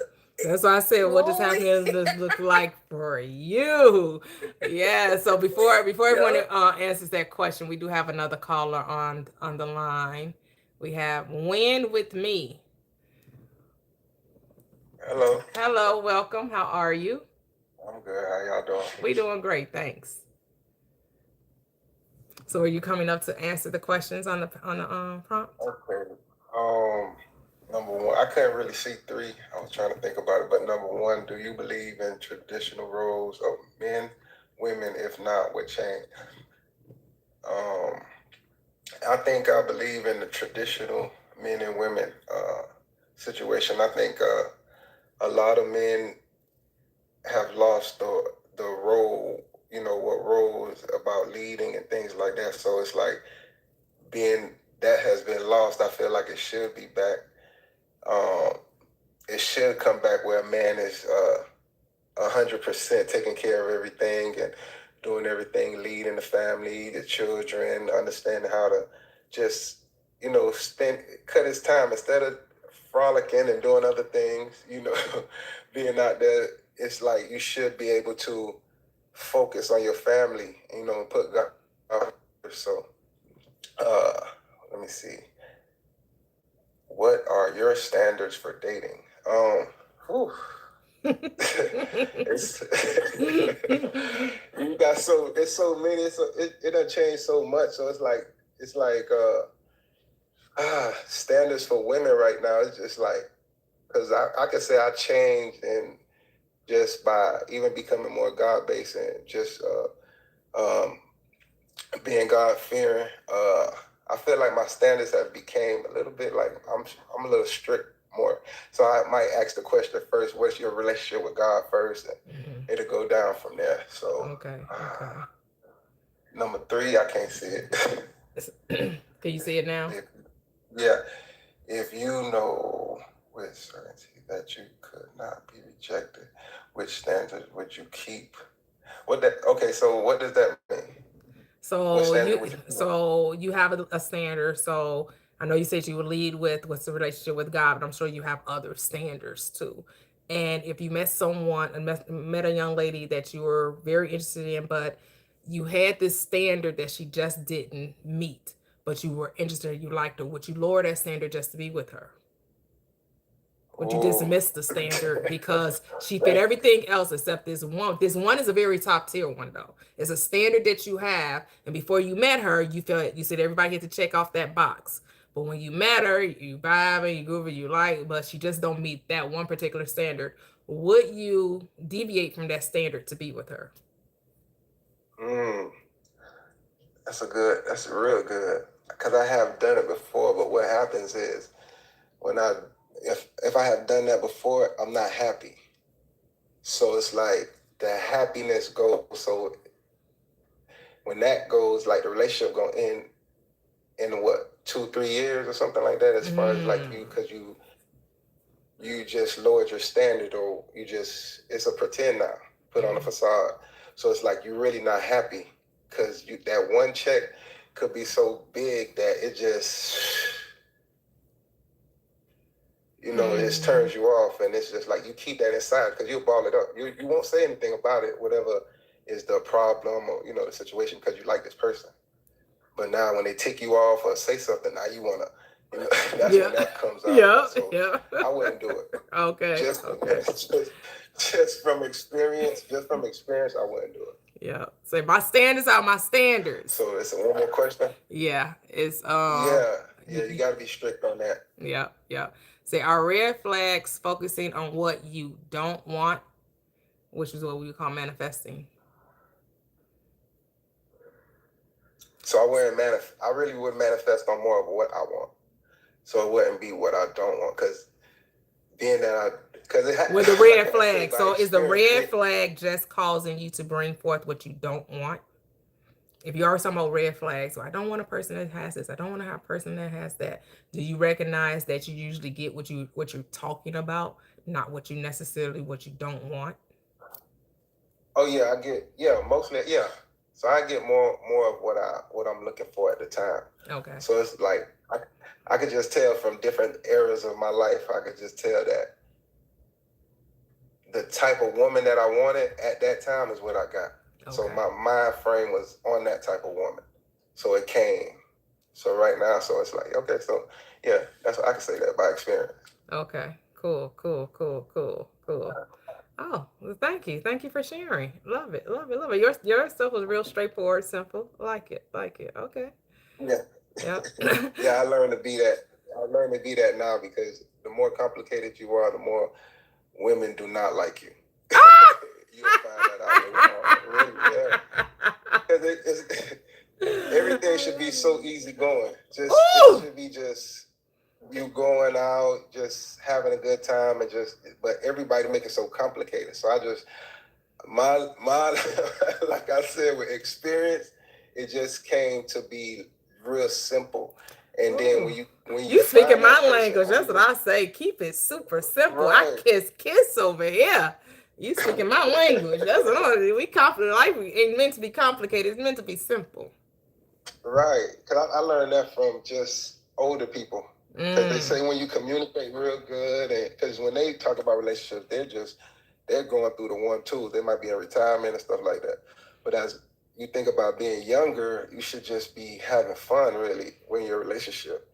Not saying like you're not gonna disagree on some things like that, but like you say, if you're getting your standards, you're not downgrading. So it shouldn't be that complicated. Y'all should be going out to the movies, going out to eat, having fun, talking, whatever it does in the world once you get in what you want.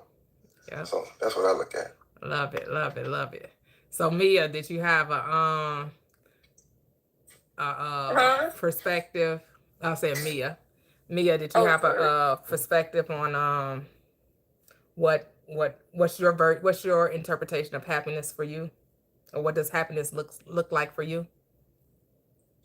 I think happiness for me is meeting my aims, not missing the mark. So just being at my potential, when I'm doing what's best for me, when I'm at my best. So, when I really thought about like sin, when I really like understood what sinning was, it made perfect sense to me. Because anytime I ever went into like a dark area in my life where I felt bad, even if it's like, let's say you're trying to on a health journey, right? And you're like, I want to do this for myself. I want to be healthy, right? And this is part of my self-care. And then you go against what you want to do for yourself. You feel that guilt. And it's because you're going against something that you feel like is good for you, something that is just a desire. So those are the things that, really have bothered me in the past. So when I know that I am content and I am happy is when I'm meeting all my aims. I am in alignment with all the things that are what I desire, and I have peace. So that's kind of what I feel. I just feel light in all areas. So yeah, that's happiness. And it's like, it's automatic, right? And in the behavior world, they call it automatic reinforcement, meaning that the world doesn't give it to me. It's within me. It feels good to me because it comes from me. It's not socially maintained. So yeah. Love it, love it, love it. What about you, A-Town? Girl. Girl. Happiness, authenticity, honest, safe. I think the things that I put in the chat, excuse me, I'm sorry about that. Getting over a little cold, but all those characteristics that allow me and that one being authentic and in purpose, you know what I'm saying? Whatever they feel like their purpose is, and it's also reciprocated, also having reciprocated love, fun stuff, you know what I'm saying? Sense of humor, all that good stuff. So,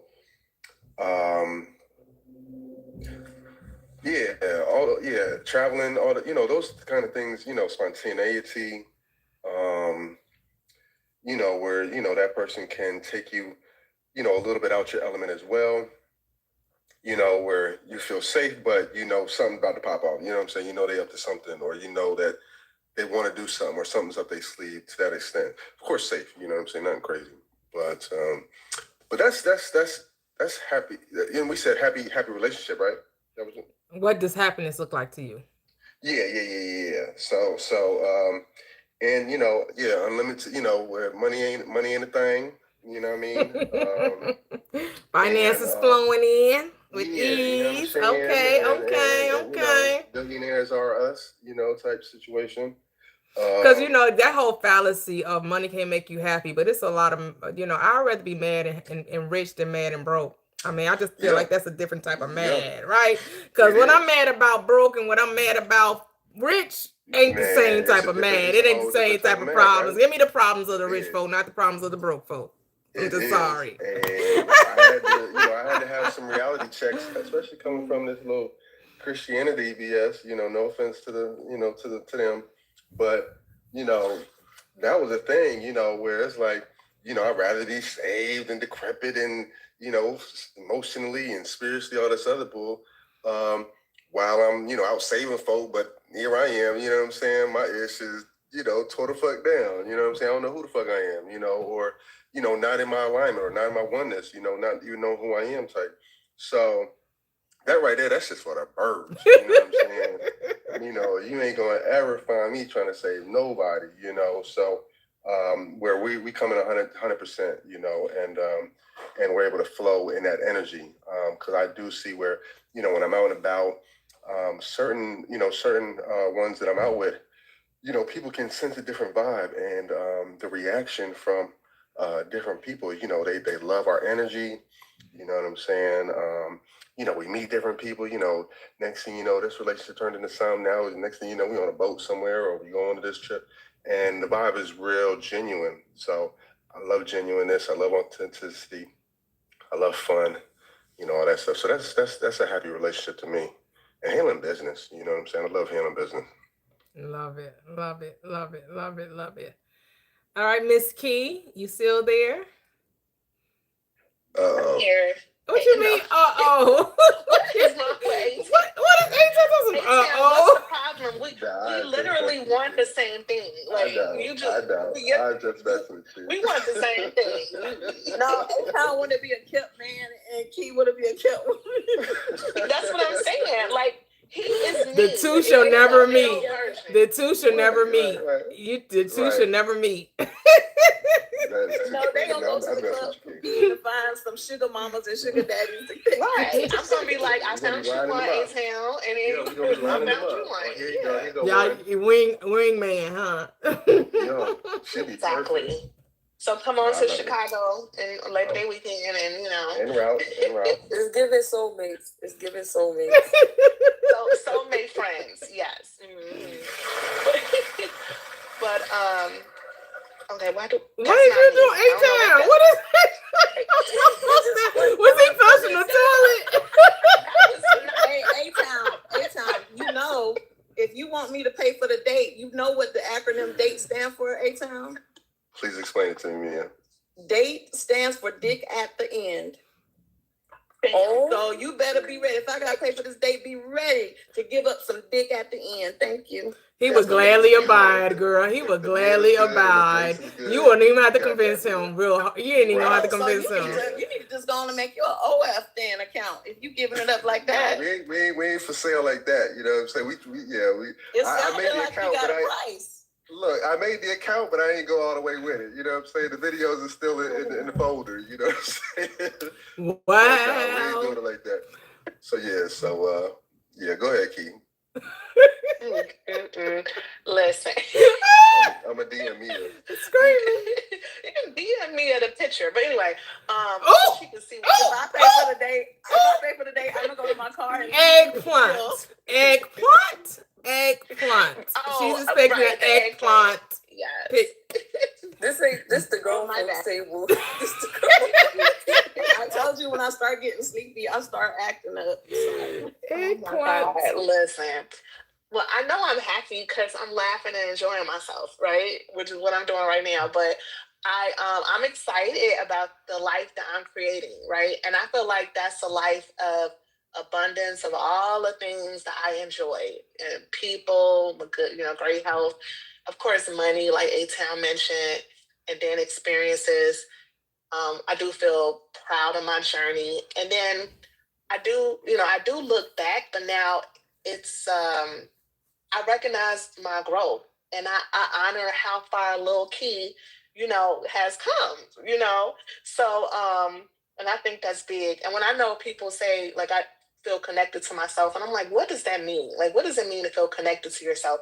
And I'm like, I realize that now I know what I feel, and I honor what I feel, so I can identify if something is bringing me joy. But I'm also identifying when things drain me.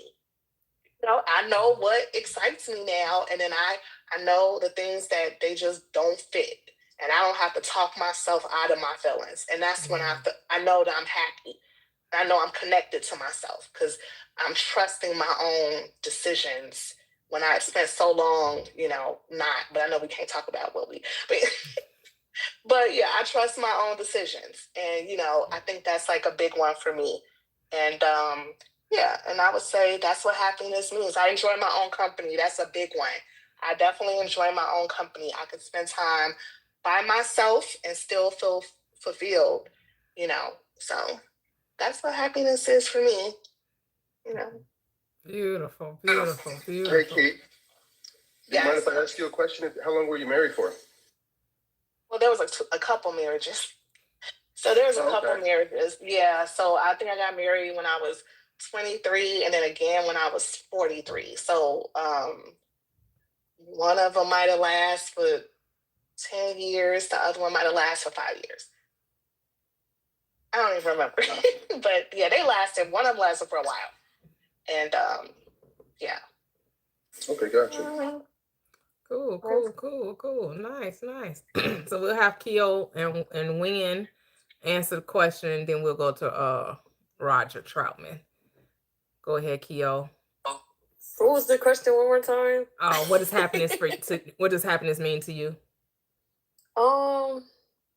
Happiness is just deciding, like, it's just choosing to be happy by not focusing on what you don't want. That's basically that. Like, it's like even though you can see whatever, it's like, okay, I'm still gonna be happy though. Like, that's not gonna stop me from enjoying the beauty of everything that's around me. So that's what I feel like happiness is, and like creating and cultivating that, like Miss Key said, for yourself. Like, and I also like what Mia said too. She said something that stood out to me. I can't remember what it was, but she definitely said something that stood out to me. Everyone had good answers, so that's what I feel like it definitely is. But yeah. Beautiful. All right, go ahead, Win with me. Like she said, everybody did have good answers, like money, as far as like, you know, especially when he was talking about the relationship wise. But as far as like happiness, to me, to not spin off of what they said, basically being healed, being in a healed state, and just understanding where you came from, and to be where you at, as far as like to be in that healed state is straight positive, straight good energy, straight. So it's everything what everybody just said, but it's just, you know, that's what it get me for me. Well said. Thank you. Okay, we How have about you, Toyia? me. I would say that being happy was at first a struggle, because it's like I was like, what is happiness? Because if it's not external, then it has to be something internal. And it was more about learning how to appreciate life.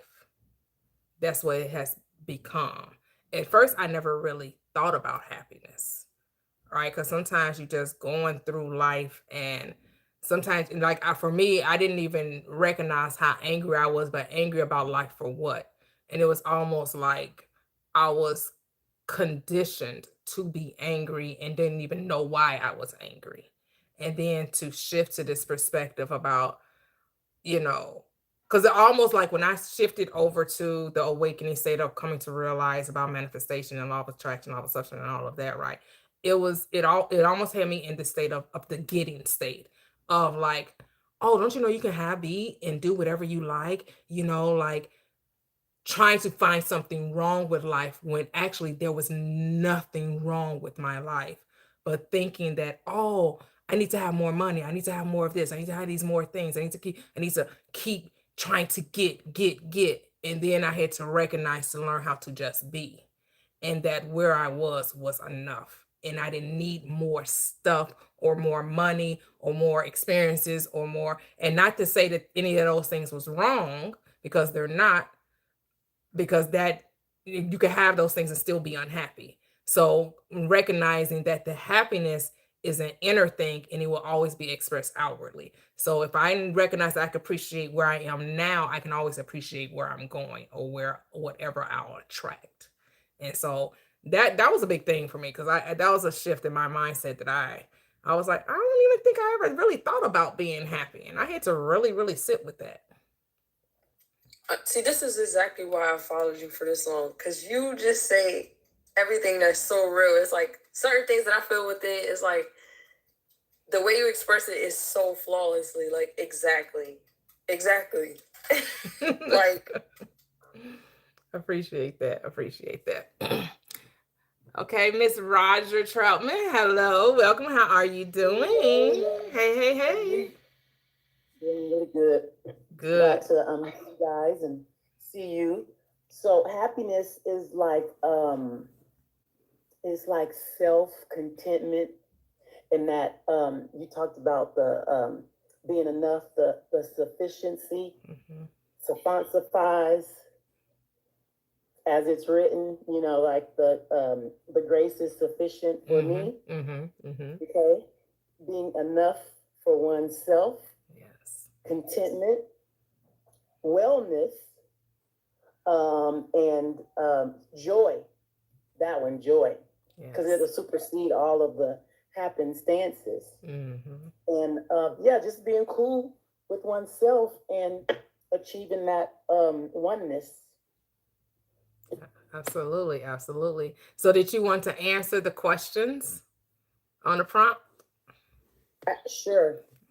So I gotta blow it up some because my eyesight and things. Okay, no problem. Do you believe in traditional roles for men, women? If not, what changed? Nothing changed. We become, I am. And so those roles work for whoever has them. So over here, we're not limited by any of that stuff. So that part. And then what are your standards for dating? Attracting who I am and what I'm putting out there. And then if what does it say? Just read it for me, sis. So if you knew with certainty that you could not be rejected, which standards would you keep? That doesn't matter. that doesn't matter. So because like we get to be no limit soldiers. Yeah. And exist everywhere all the time. Like what is it? Omnipresence, omnipotence, and omniscience. So we get to be all that. So I am. I am. And then, I am that I am. Hello, I'm all that. Yes. And so that's that's what I attract. All that is plural. All that. And then what's the last one? Are red flags manifesting / focusing on what you don't want? More than likely. But again, what that matter? What that one brother was talking about, it's a red light to run. He said he run right through that red light. Run the light, run the stop sign, don't sit there and wait till it turn green. So yes, I mean it's really simple. When at the end of when you take all the clothes off of it, but we just make it more complicated because of all the distractions and stuff. And so it just comes down to that oneness part and having focus on that. And then the brother was talking about having who gonna pay. What pays is you pay with your attention. See. If you're gonna put your focus and attention on me, then we got it going on. We can go to the park. We don't. It don't have to cost nobody nothing. Shit, we can sneak into the shit. Hello. There are no rules, right? Listen, no limit soldiers. No limit. Ooh, I love it. You can have that with anybody. When you got your stuff together and then the cup is overflowing, you can have that with anybody. Yep. Because you got to get you were the first partaker. Yeah. Because if we could just remember, we attract who we are. So that's why the question is, who do you say that I am? So that's why you never have to worry about making a mistake about who comes into your experience, because you're the reason they come. That's right. Because if you weren't thinking it, it couldn't happen. Like Win with me said, when he focused on what the type of woman he wanted, he got it. So that's so simple, right? When I focus on the type of man or woman that I want, it comes. So why would you focus on something that you didn't want? Because that will come too, right? And isn't that so simple? Yeah, and it's a reflection of you. It's all of you. What do you say? It's your show. You the star of the show. It's the inside job. Yeah. If you recognize that you don't have to settle for anything less than the best, you will never get less than the best. But if you start conditioning your desires and you start saying, well, what if the possibility of it can't happen? What if I get fooled? What if the man doesn't handle me with care? What if the woman is a gold digger? Well, then you're writing into the recipe, the what if, so then you can't be surprised when they happen. You put it in the recipe. Why would you put a what ifs in the recipe when you don't want the what ifs? Why are you talking about them? Why are you giving them attention? Right. That's of course if the what if is, what if I'm the shit? What if I can have What if he handle me with care? What if he $1 billion financial whiz? What if she is all of that I could ever imagine? Why are we imagining what if the very best? Why is it the what if the very worst? What if he got 2 ding dings? You're so silly. Not 2 ding. No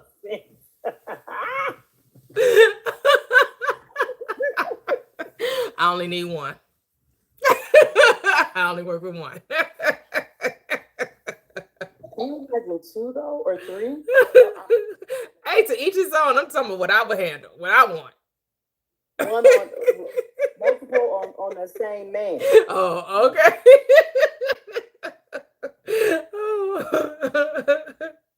But why don't we start using the what ifs for the things we do want instead of the what ifs for the things that we don't want? Because if we're going to use what if, why wouldn't we use what if for the very best instead of using what if for the worst? Mm-hmm. Can I ask this question? Go ahead. No, seriously, I feel like when the doubts start to come, you just start overthinking and bombarding, no, what if it does work? What if I just wake up tomorrow and it just show up? What if it just happens in the next second? What if it just happens now? You just gotta completely override that old program. That's what I'm starting to realize. Because it's just an old program that's just, this is what it is. This is what we've been focusing on. This is what it is. Then you change, it's like, okay. It's like a factory printing out the same machine. And then you override the machine and say, no, this is the new program. And you have to put that amount of focus on that one as you did the negative. Because I feel like that's just how our brains are wired anyway. We're wired to focus on the negative than the positive. Or not even wired, but conditioned to focus on the negative because it seems more realistic. What's realistic is what we decide. That's what I'm starting to realize. Yep. I love it. So on YouTube, we have a big door. Hopefully I'm saying that right. Welcome. He said tradition and traitor share the same root word, tradere, meaning to betray, to hand over, to offer up, to sacrifice.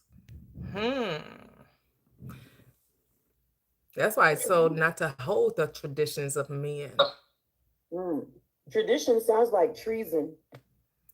Right. We're told that you got to let go of the traditions of men. But we love our traditions. The world loves their traditions. It's the traditions. We got to remember the past. We got to hold on to the traditions. Don't you know this is how we do things?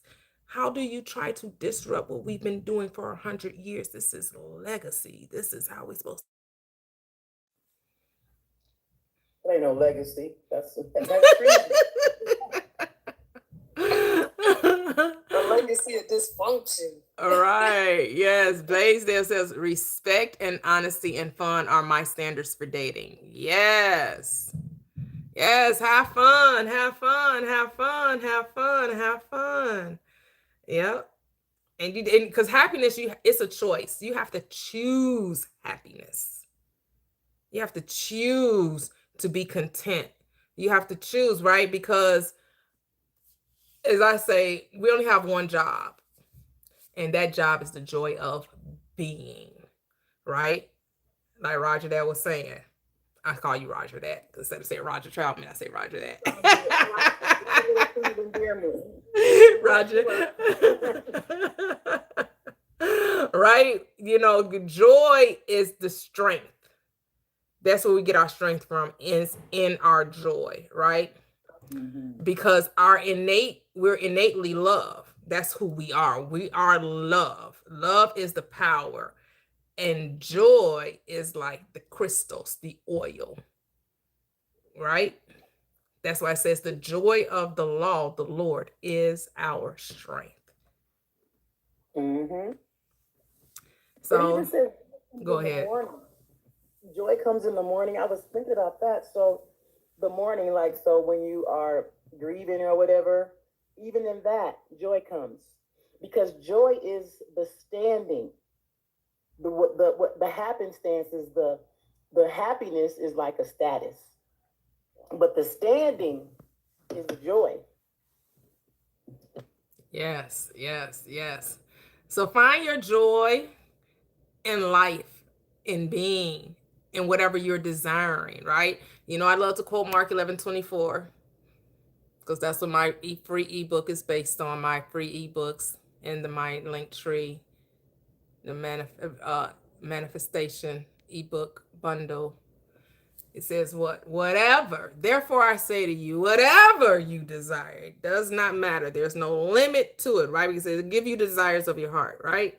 So whatever you desire when you pray, just believe you received it. Believe you have it already, and you will. That's so simple. The world wants to complicate it because there's no, you can't get whatever you want. That's what the script says, though. The script says you can get whatever you want. You can have whatever you like Toyia told her. You can have whatever. I could treat you so special, so nice, right? You don't even have to think twice because you can have whatever you like. I tell you can have whatever you like. So what do you want? That was my favorite song when I was a kid. That's how it was. The rappers and the songwriters and the lyricists and the authors, they stay giving up the game. Stay giving up the game. So I could have told it like she said, I'm every woman. And I'm like, show it. What Mary said, it's the God in me. That part. She should have said, it is God me. Tell her. It's the God in me. Like, hello? Like, yes. Like, no. Love it, love it, love it. But this is another wonderful, wonderful live. It was amazing. So I think we'll do Mondays. I think Monday is a great day to have these relationship talks. I know everybody loves, those who come to join really, enjoy having this conversation. So I'll do my due diligence to make it every Monday, 6 p.m. Central Standard Time, 7 p.m. Eastern Standard Time, and I believe that's 4 p.m. Pacific. Wednesdays, we know, Manifesting Wednesdays on here, anywhere between 5 and 6 p.m. Central Standard Time, just depending on what time I want to come on Wednesdays, but we know it's Wednesday nights. And then Saturday is the book club, guys. We're reading Neville Goddard's book, The Feeling is the Secret. Feeling is the Secret. We're reading the first chapter. It should be really, really great discussion all about manifesting your desires. You might as well get what you want while you're here on this earth. Might as well enjoy life while you can. Might as well live your best life because you can have whatever you want. You just got to give yourself permission to have it. And I know some of us have to work through some things, work through some old states of mind, some old mindsets, some old conditioning and programming that we have to work through. And then really the work through is just deciding what you want and then being faithful to it. And you just have to keep talking to yourself and telling yourself and reminding yourself, forgiving yourself, repentance, which is a radical change of mind, right? We know forgiveness is twofold. You got to let go of the past in order to embody the new. And how do you embody the new? The second part, give forth to yourself that which you would like to receive. And everything is done in what? In the mind. Because what happens in the mind happens in your world. Everything was first a thought, and then it becomes an experience. So once you change your mindset, you change your world. Romans 12:2, right? Be not conformed to this world, but what? Be transformed. How? You got to renew your mind. That's true repentance. So when you repent, when you change your mind, you get to experience your good. You get to experience the kingdom of your good. So, yes. So, ooh. Well, I like that joy shares the same root as the Greek chara, meaning gift or grace. It is by grace ye are saved. Why? Because it is a gift of God. Lest is not of works, what? Lest any man shall boast. You don't got to work for it. You just got to claim it. Claim what you want in this life, and then allow it to come, allow it to show up. Stand still and see what the solution, the salvation, the answer to your desires, because you can have whatever you like. Just got to give it to yourself. We came what? That our joy may be full, and that we shall what? Have like that and more abundantly. And that means you can share it with whomever you desire. If you want 3, 4, 5, I don't really care how many you want. For me, it's a one man and one woman. But for you, it may be 3, 4, 5. I don't really none of my business. I ain't here to judge nobody. I'm done. I'm done. I had to have 5 or 6. Hey. As they what they say, how they used to say, I don't have a heaven or hell to put nobody in. That part. I have one more question. Go ahead. So let's say that if it's something that you've been like, okay, on one hand, you've been like really serious about this thing that you want, and then towards the end is like, okay, you didn't get the outcome you wanted. But I was thinking like, well, I didn't accept that decision as final. I'm not like, I'm learning to revise it in the moment where I see it. It's like, no, like this is what it is. But also, it's like, how do you deal with the feelings that also come up, like of so-called failure or sadness, or like, I know how to, I was, would you say like to feel them, but still decide? Because I'm realizing that feelings aren't like the final thing, right? Like it's I just be overthinking it too much, I think. I mean, feelings is a part of the human experience, so no one's telling you to be a robot, right? Like that's why we have feelings. The feelings were never to rule you. They were meant to be experienced. That's it. All right, that's that you have the. I'm gonna refer back to the script. Be angry, but sin not. Right. So experience the feelings. Just don't miss out on your goal or aim in life. Right. So I know people make you think that, well, the only way you can get your desire, you got to be happy about it. No, you can be angry. You can be competitive. You can be, crying your eyeballs out. As long as you don't say that because you got angry or because you cried or because you got disappointed or because you doubted, you had a moment of doubt, that wipes out your desire. No, the desire is already yours. You just have to decide that circumstances, which is the feelings, the doubt, the fear, the negative state, the anger, does not dictate your reality. That's right. Circumstances don't matter. No, they don't. No, they don't. Because I remember I've revised things, not on the spot, but after the fact. I was like, okay, this is the outcome. And then I didn't like, it was like, I guess because it wasn't something that wasn't really so much of an importance, which I'm learning to just look at everything as neutral, because it is. Mm-hmm. Nothing should be on a pedestal. Like, so I realized, I'm like, okay. And then it just happened as I revised it. So I need to just stop. That's what it is. I'm looking at it like it's something that's unattainable. Nothing's unattainable. Mm-hmm. Like, mm-hmm. Yeah, and you get to experience, you get to experience it. There's something to gain even through like grief. Mm-hmm. Good morning. If you do the grief process right, you're gonna, man. And it says that the Most High is close to the griever and stuff. So you can really embrace those feelings, let them, give you some secrets and stuff. But like she said, they don't dictate anything because it's already yours.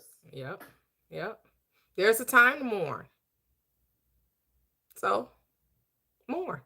It's okay. Because usually, because you're shifting from one state to the other, and sometimes it is going to be like a grieving process, right? Because it's really like a death to a current reality that you no longer want to keep alive, right? So there makes and everybody deals with grief differently. Some people may laugh their way through, some people may cry their way through.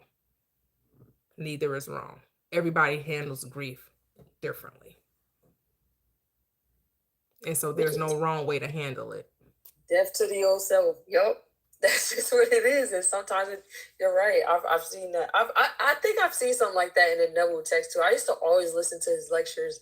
Even before I really took it serious, I used to always listen to it and have it in the background or just try to really grasp it until I started to really like take it serious and experiment with different areas. I just feel like relationship is the one where I just like, it's like I'm really trying to just, I don't know, just accept that I'm the one holding it back for myself. Like I'm the one saying that I can't experience that type of relationship. So I'm done doing that. Yep. Why not? Sufficient for you, sis. The grace is sufficient. You can sum it all up with joy. Like it's a gift. It is. You're the gift. Yep. You don't have to work for it, and we think we have to work for it. It's already yours. It's yours. Yep. There's no work to be done.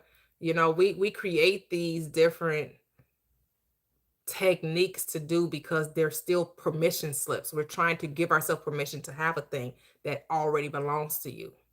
The only thing you're supposed to do is accept it, not try to figure out how to get it. There's such a different mindset going from the accepting state to the trying to get it state. You don't need to try to get something that already belongs to you. It is an inheritance. Inheritance means you don't earn it, right? Right. Like if I was inherited a certain amount of money, I didn't earn it. It just came. So it's the same thing. It's your birthright. That's what they say, your birthright. Okay. Your ancestors. It's yours. They already were here for it to be yours. Like in a predestined type of way. It's really beautiful. And that acceptance part is key because until you accept it, then the journey ain't, you just kind of like scratching the surface. Yep. Well, all right, everyone. Thank you once again for joining the panel, for giving us your perspectives on dating and marriage and relationships. And nothing is too hard.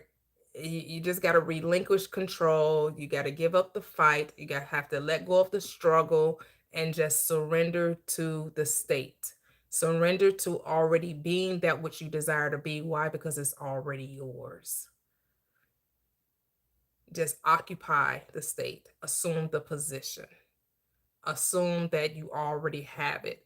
And so that's why you can ask yourself questions like, well, now that I am this, now that I have this, how does my life look different? What am I thinking? How am I feeling? Right? Because your feelings will come up from your thoughts about about your desire. So think from the end of already having it, not from how you would get it. And I think that's why the doubt comes up and the fear comes up, because you're trying to say, well, how can that be? How can this happen? None of your business. The how is not your business. Say that again. It just is. It just is. Because I am. See? I am. It just is. Yep. No control. You have no control over the situation, so stop trying to control it. You can't make anything happen.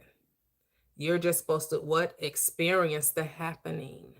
Experience the bridge of events, experience the circumstances, experience the situations, experience the happenings. That's it.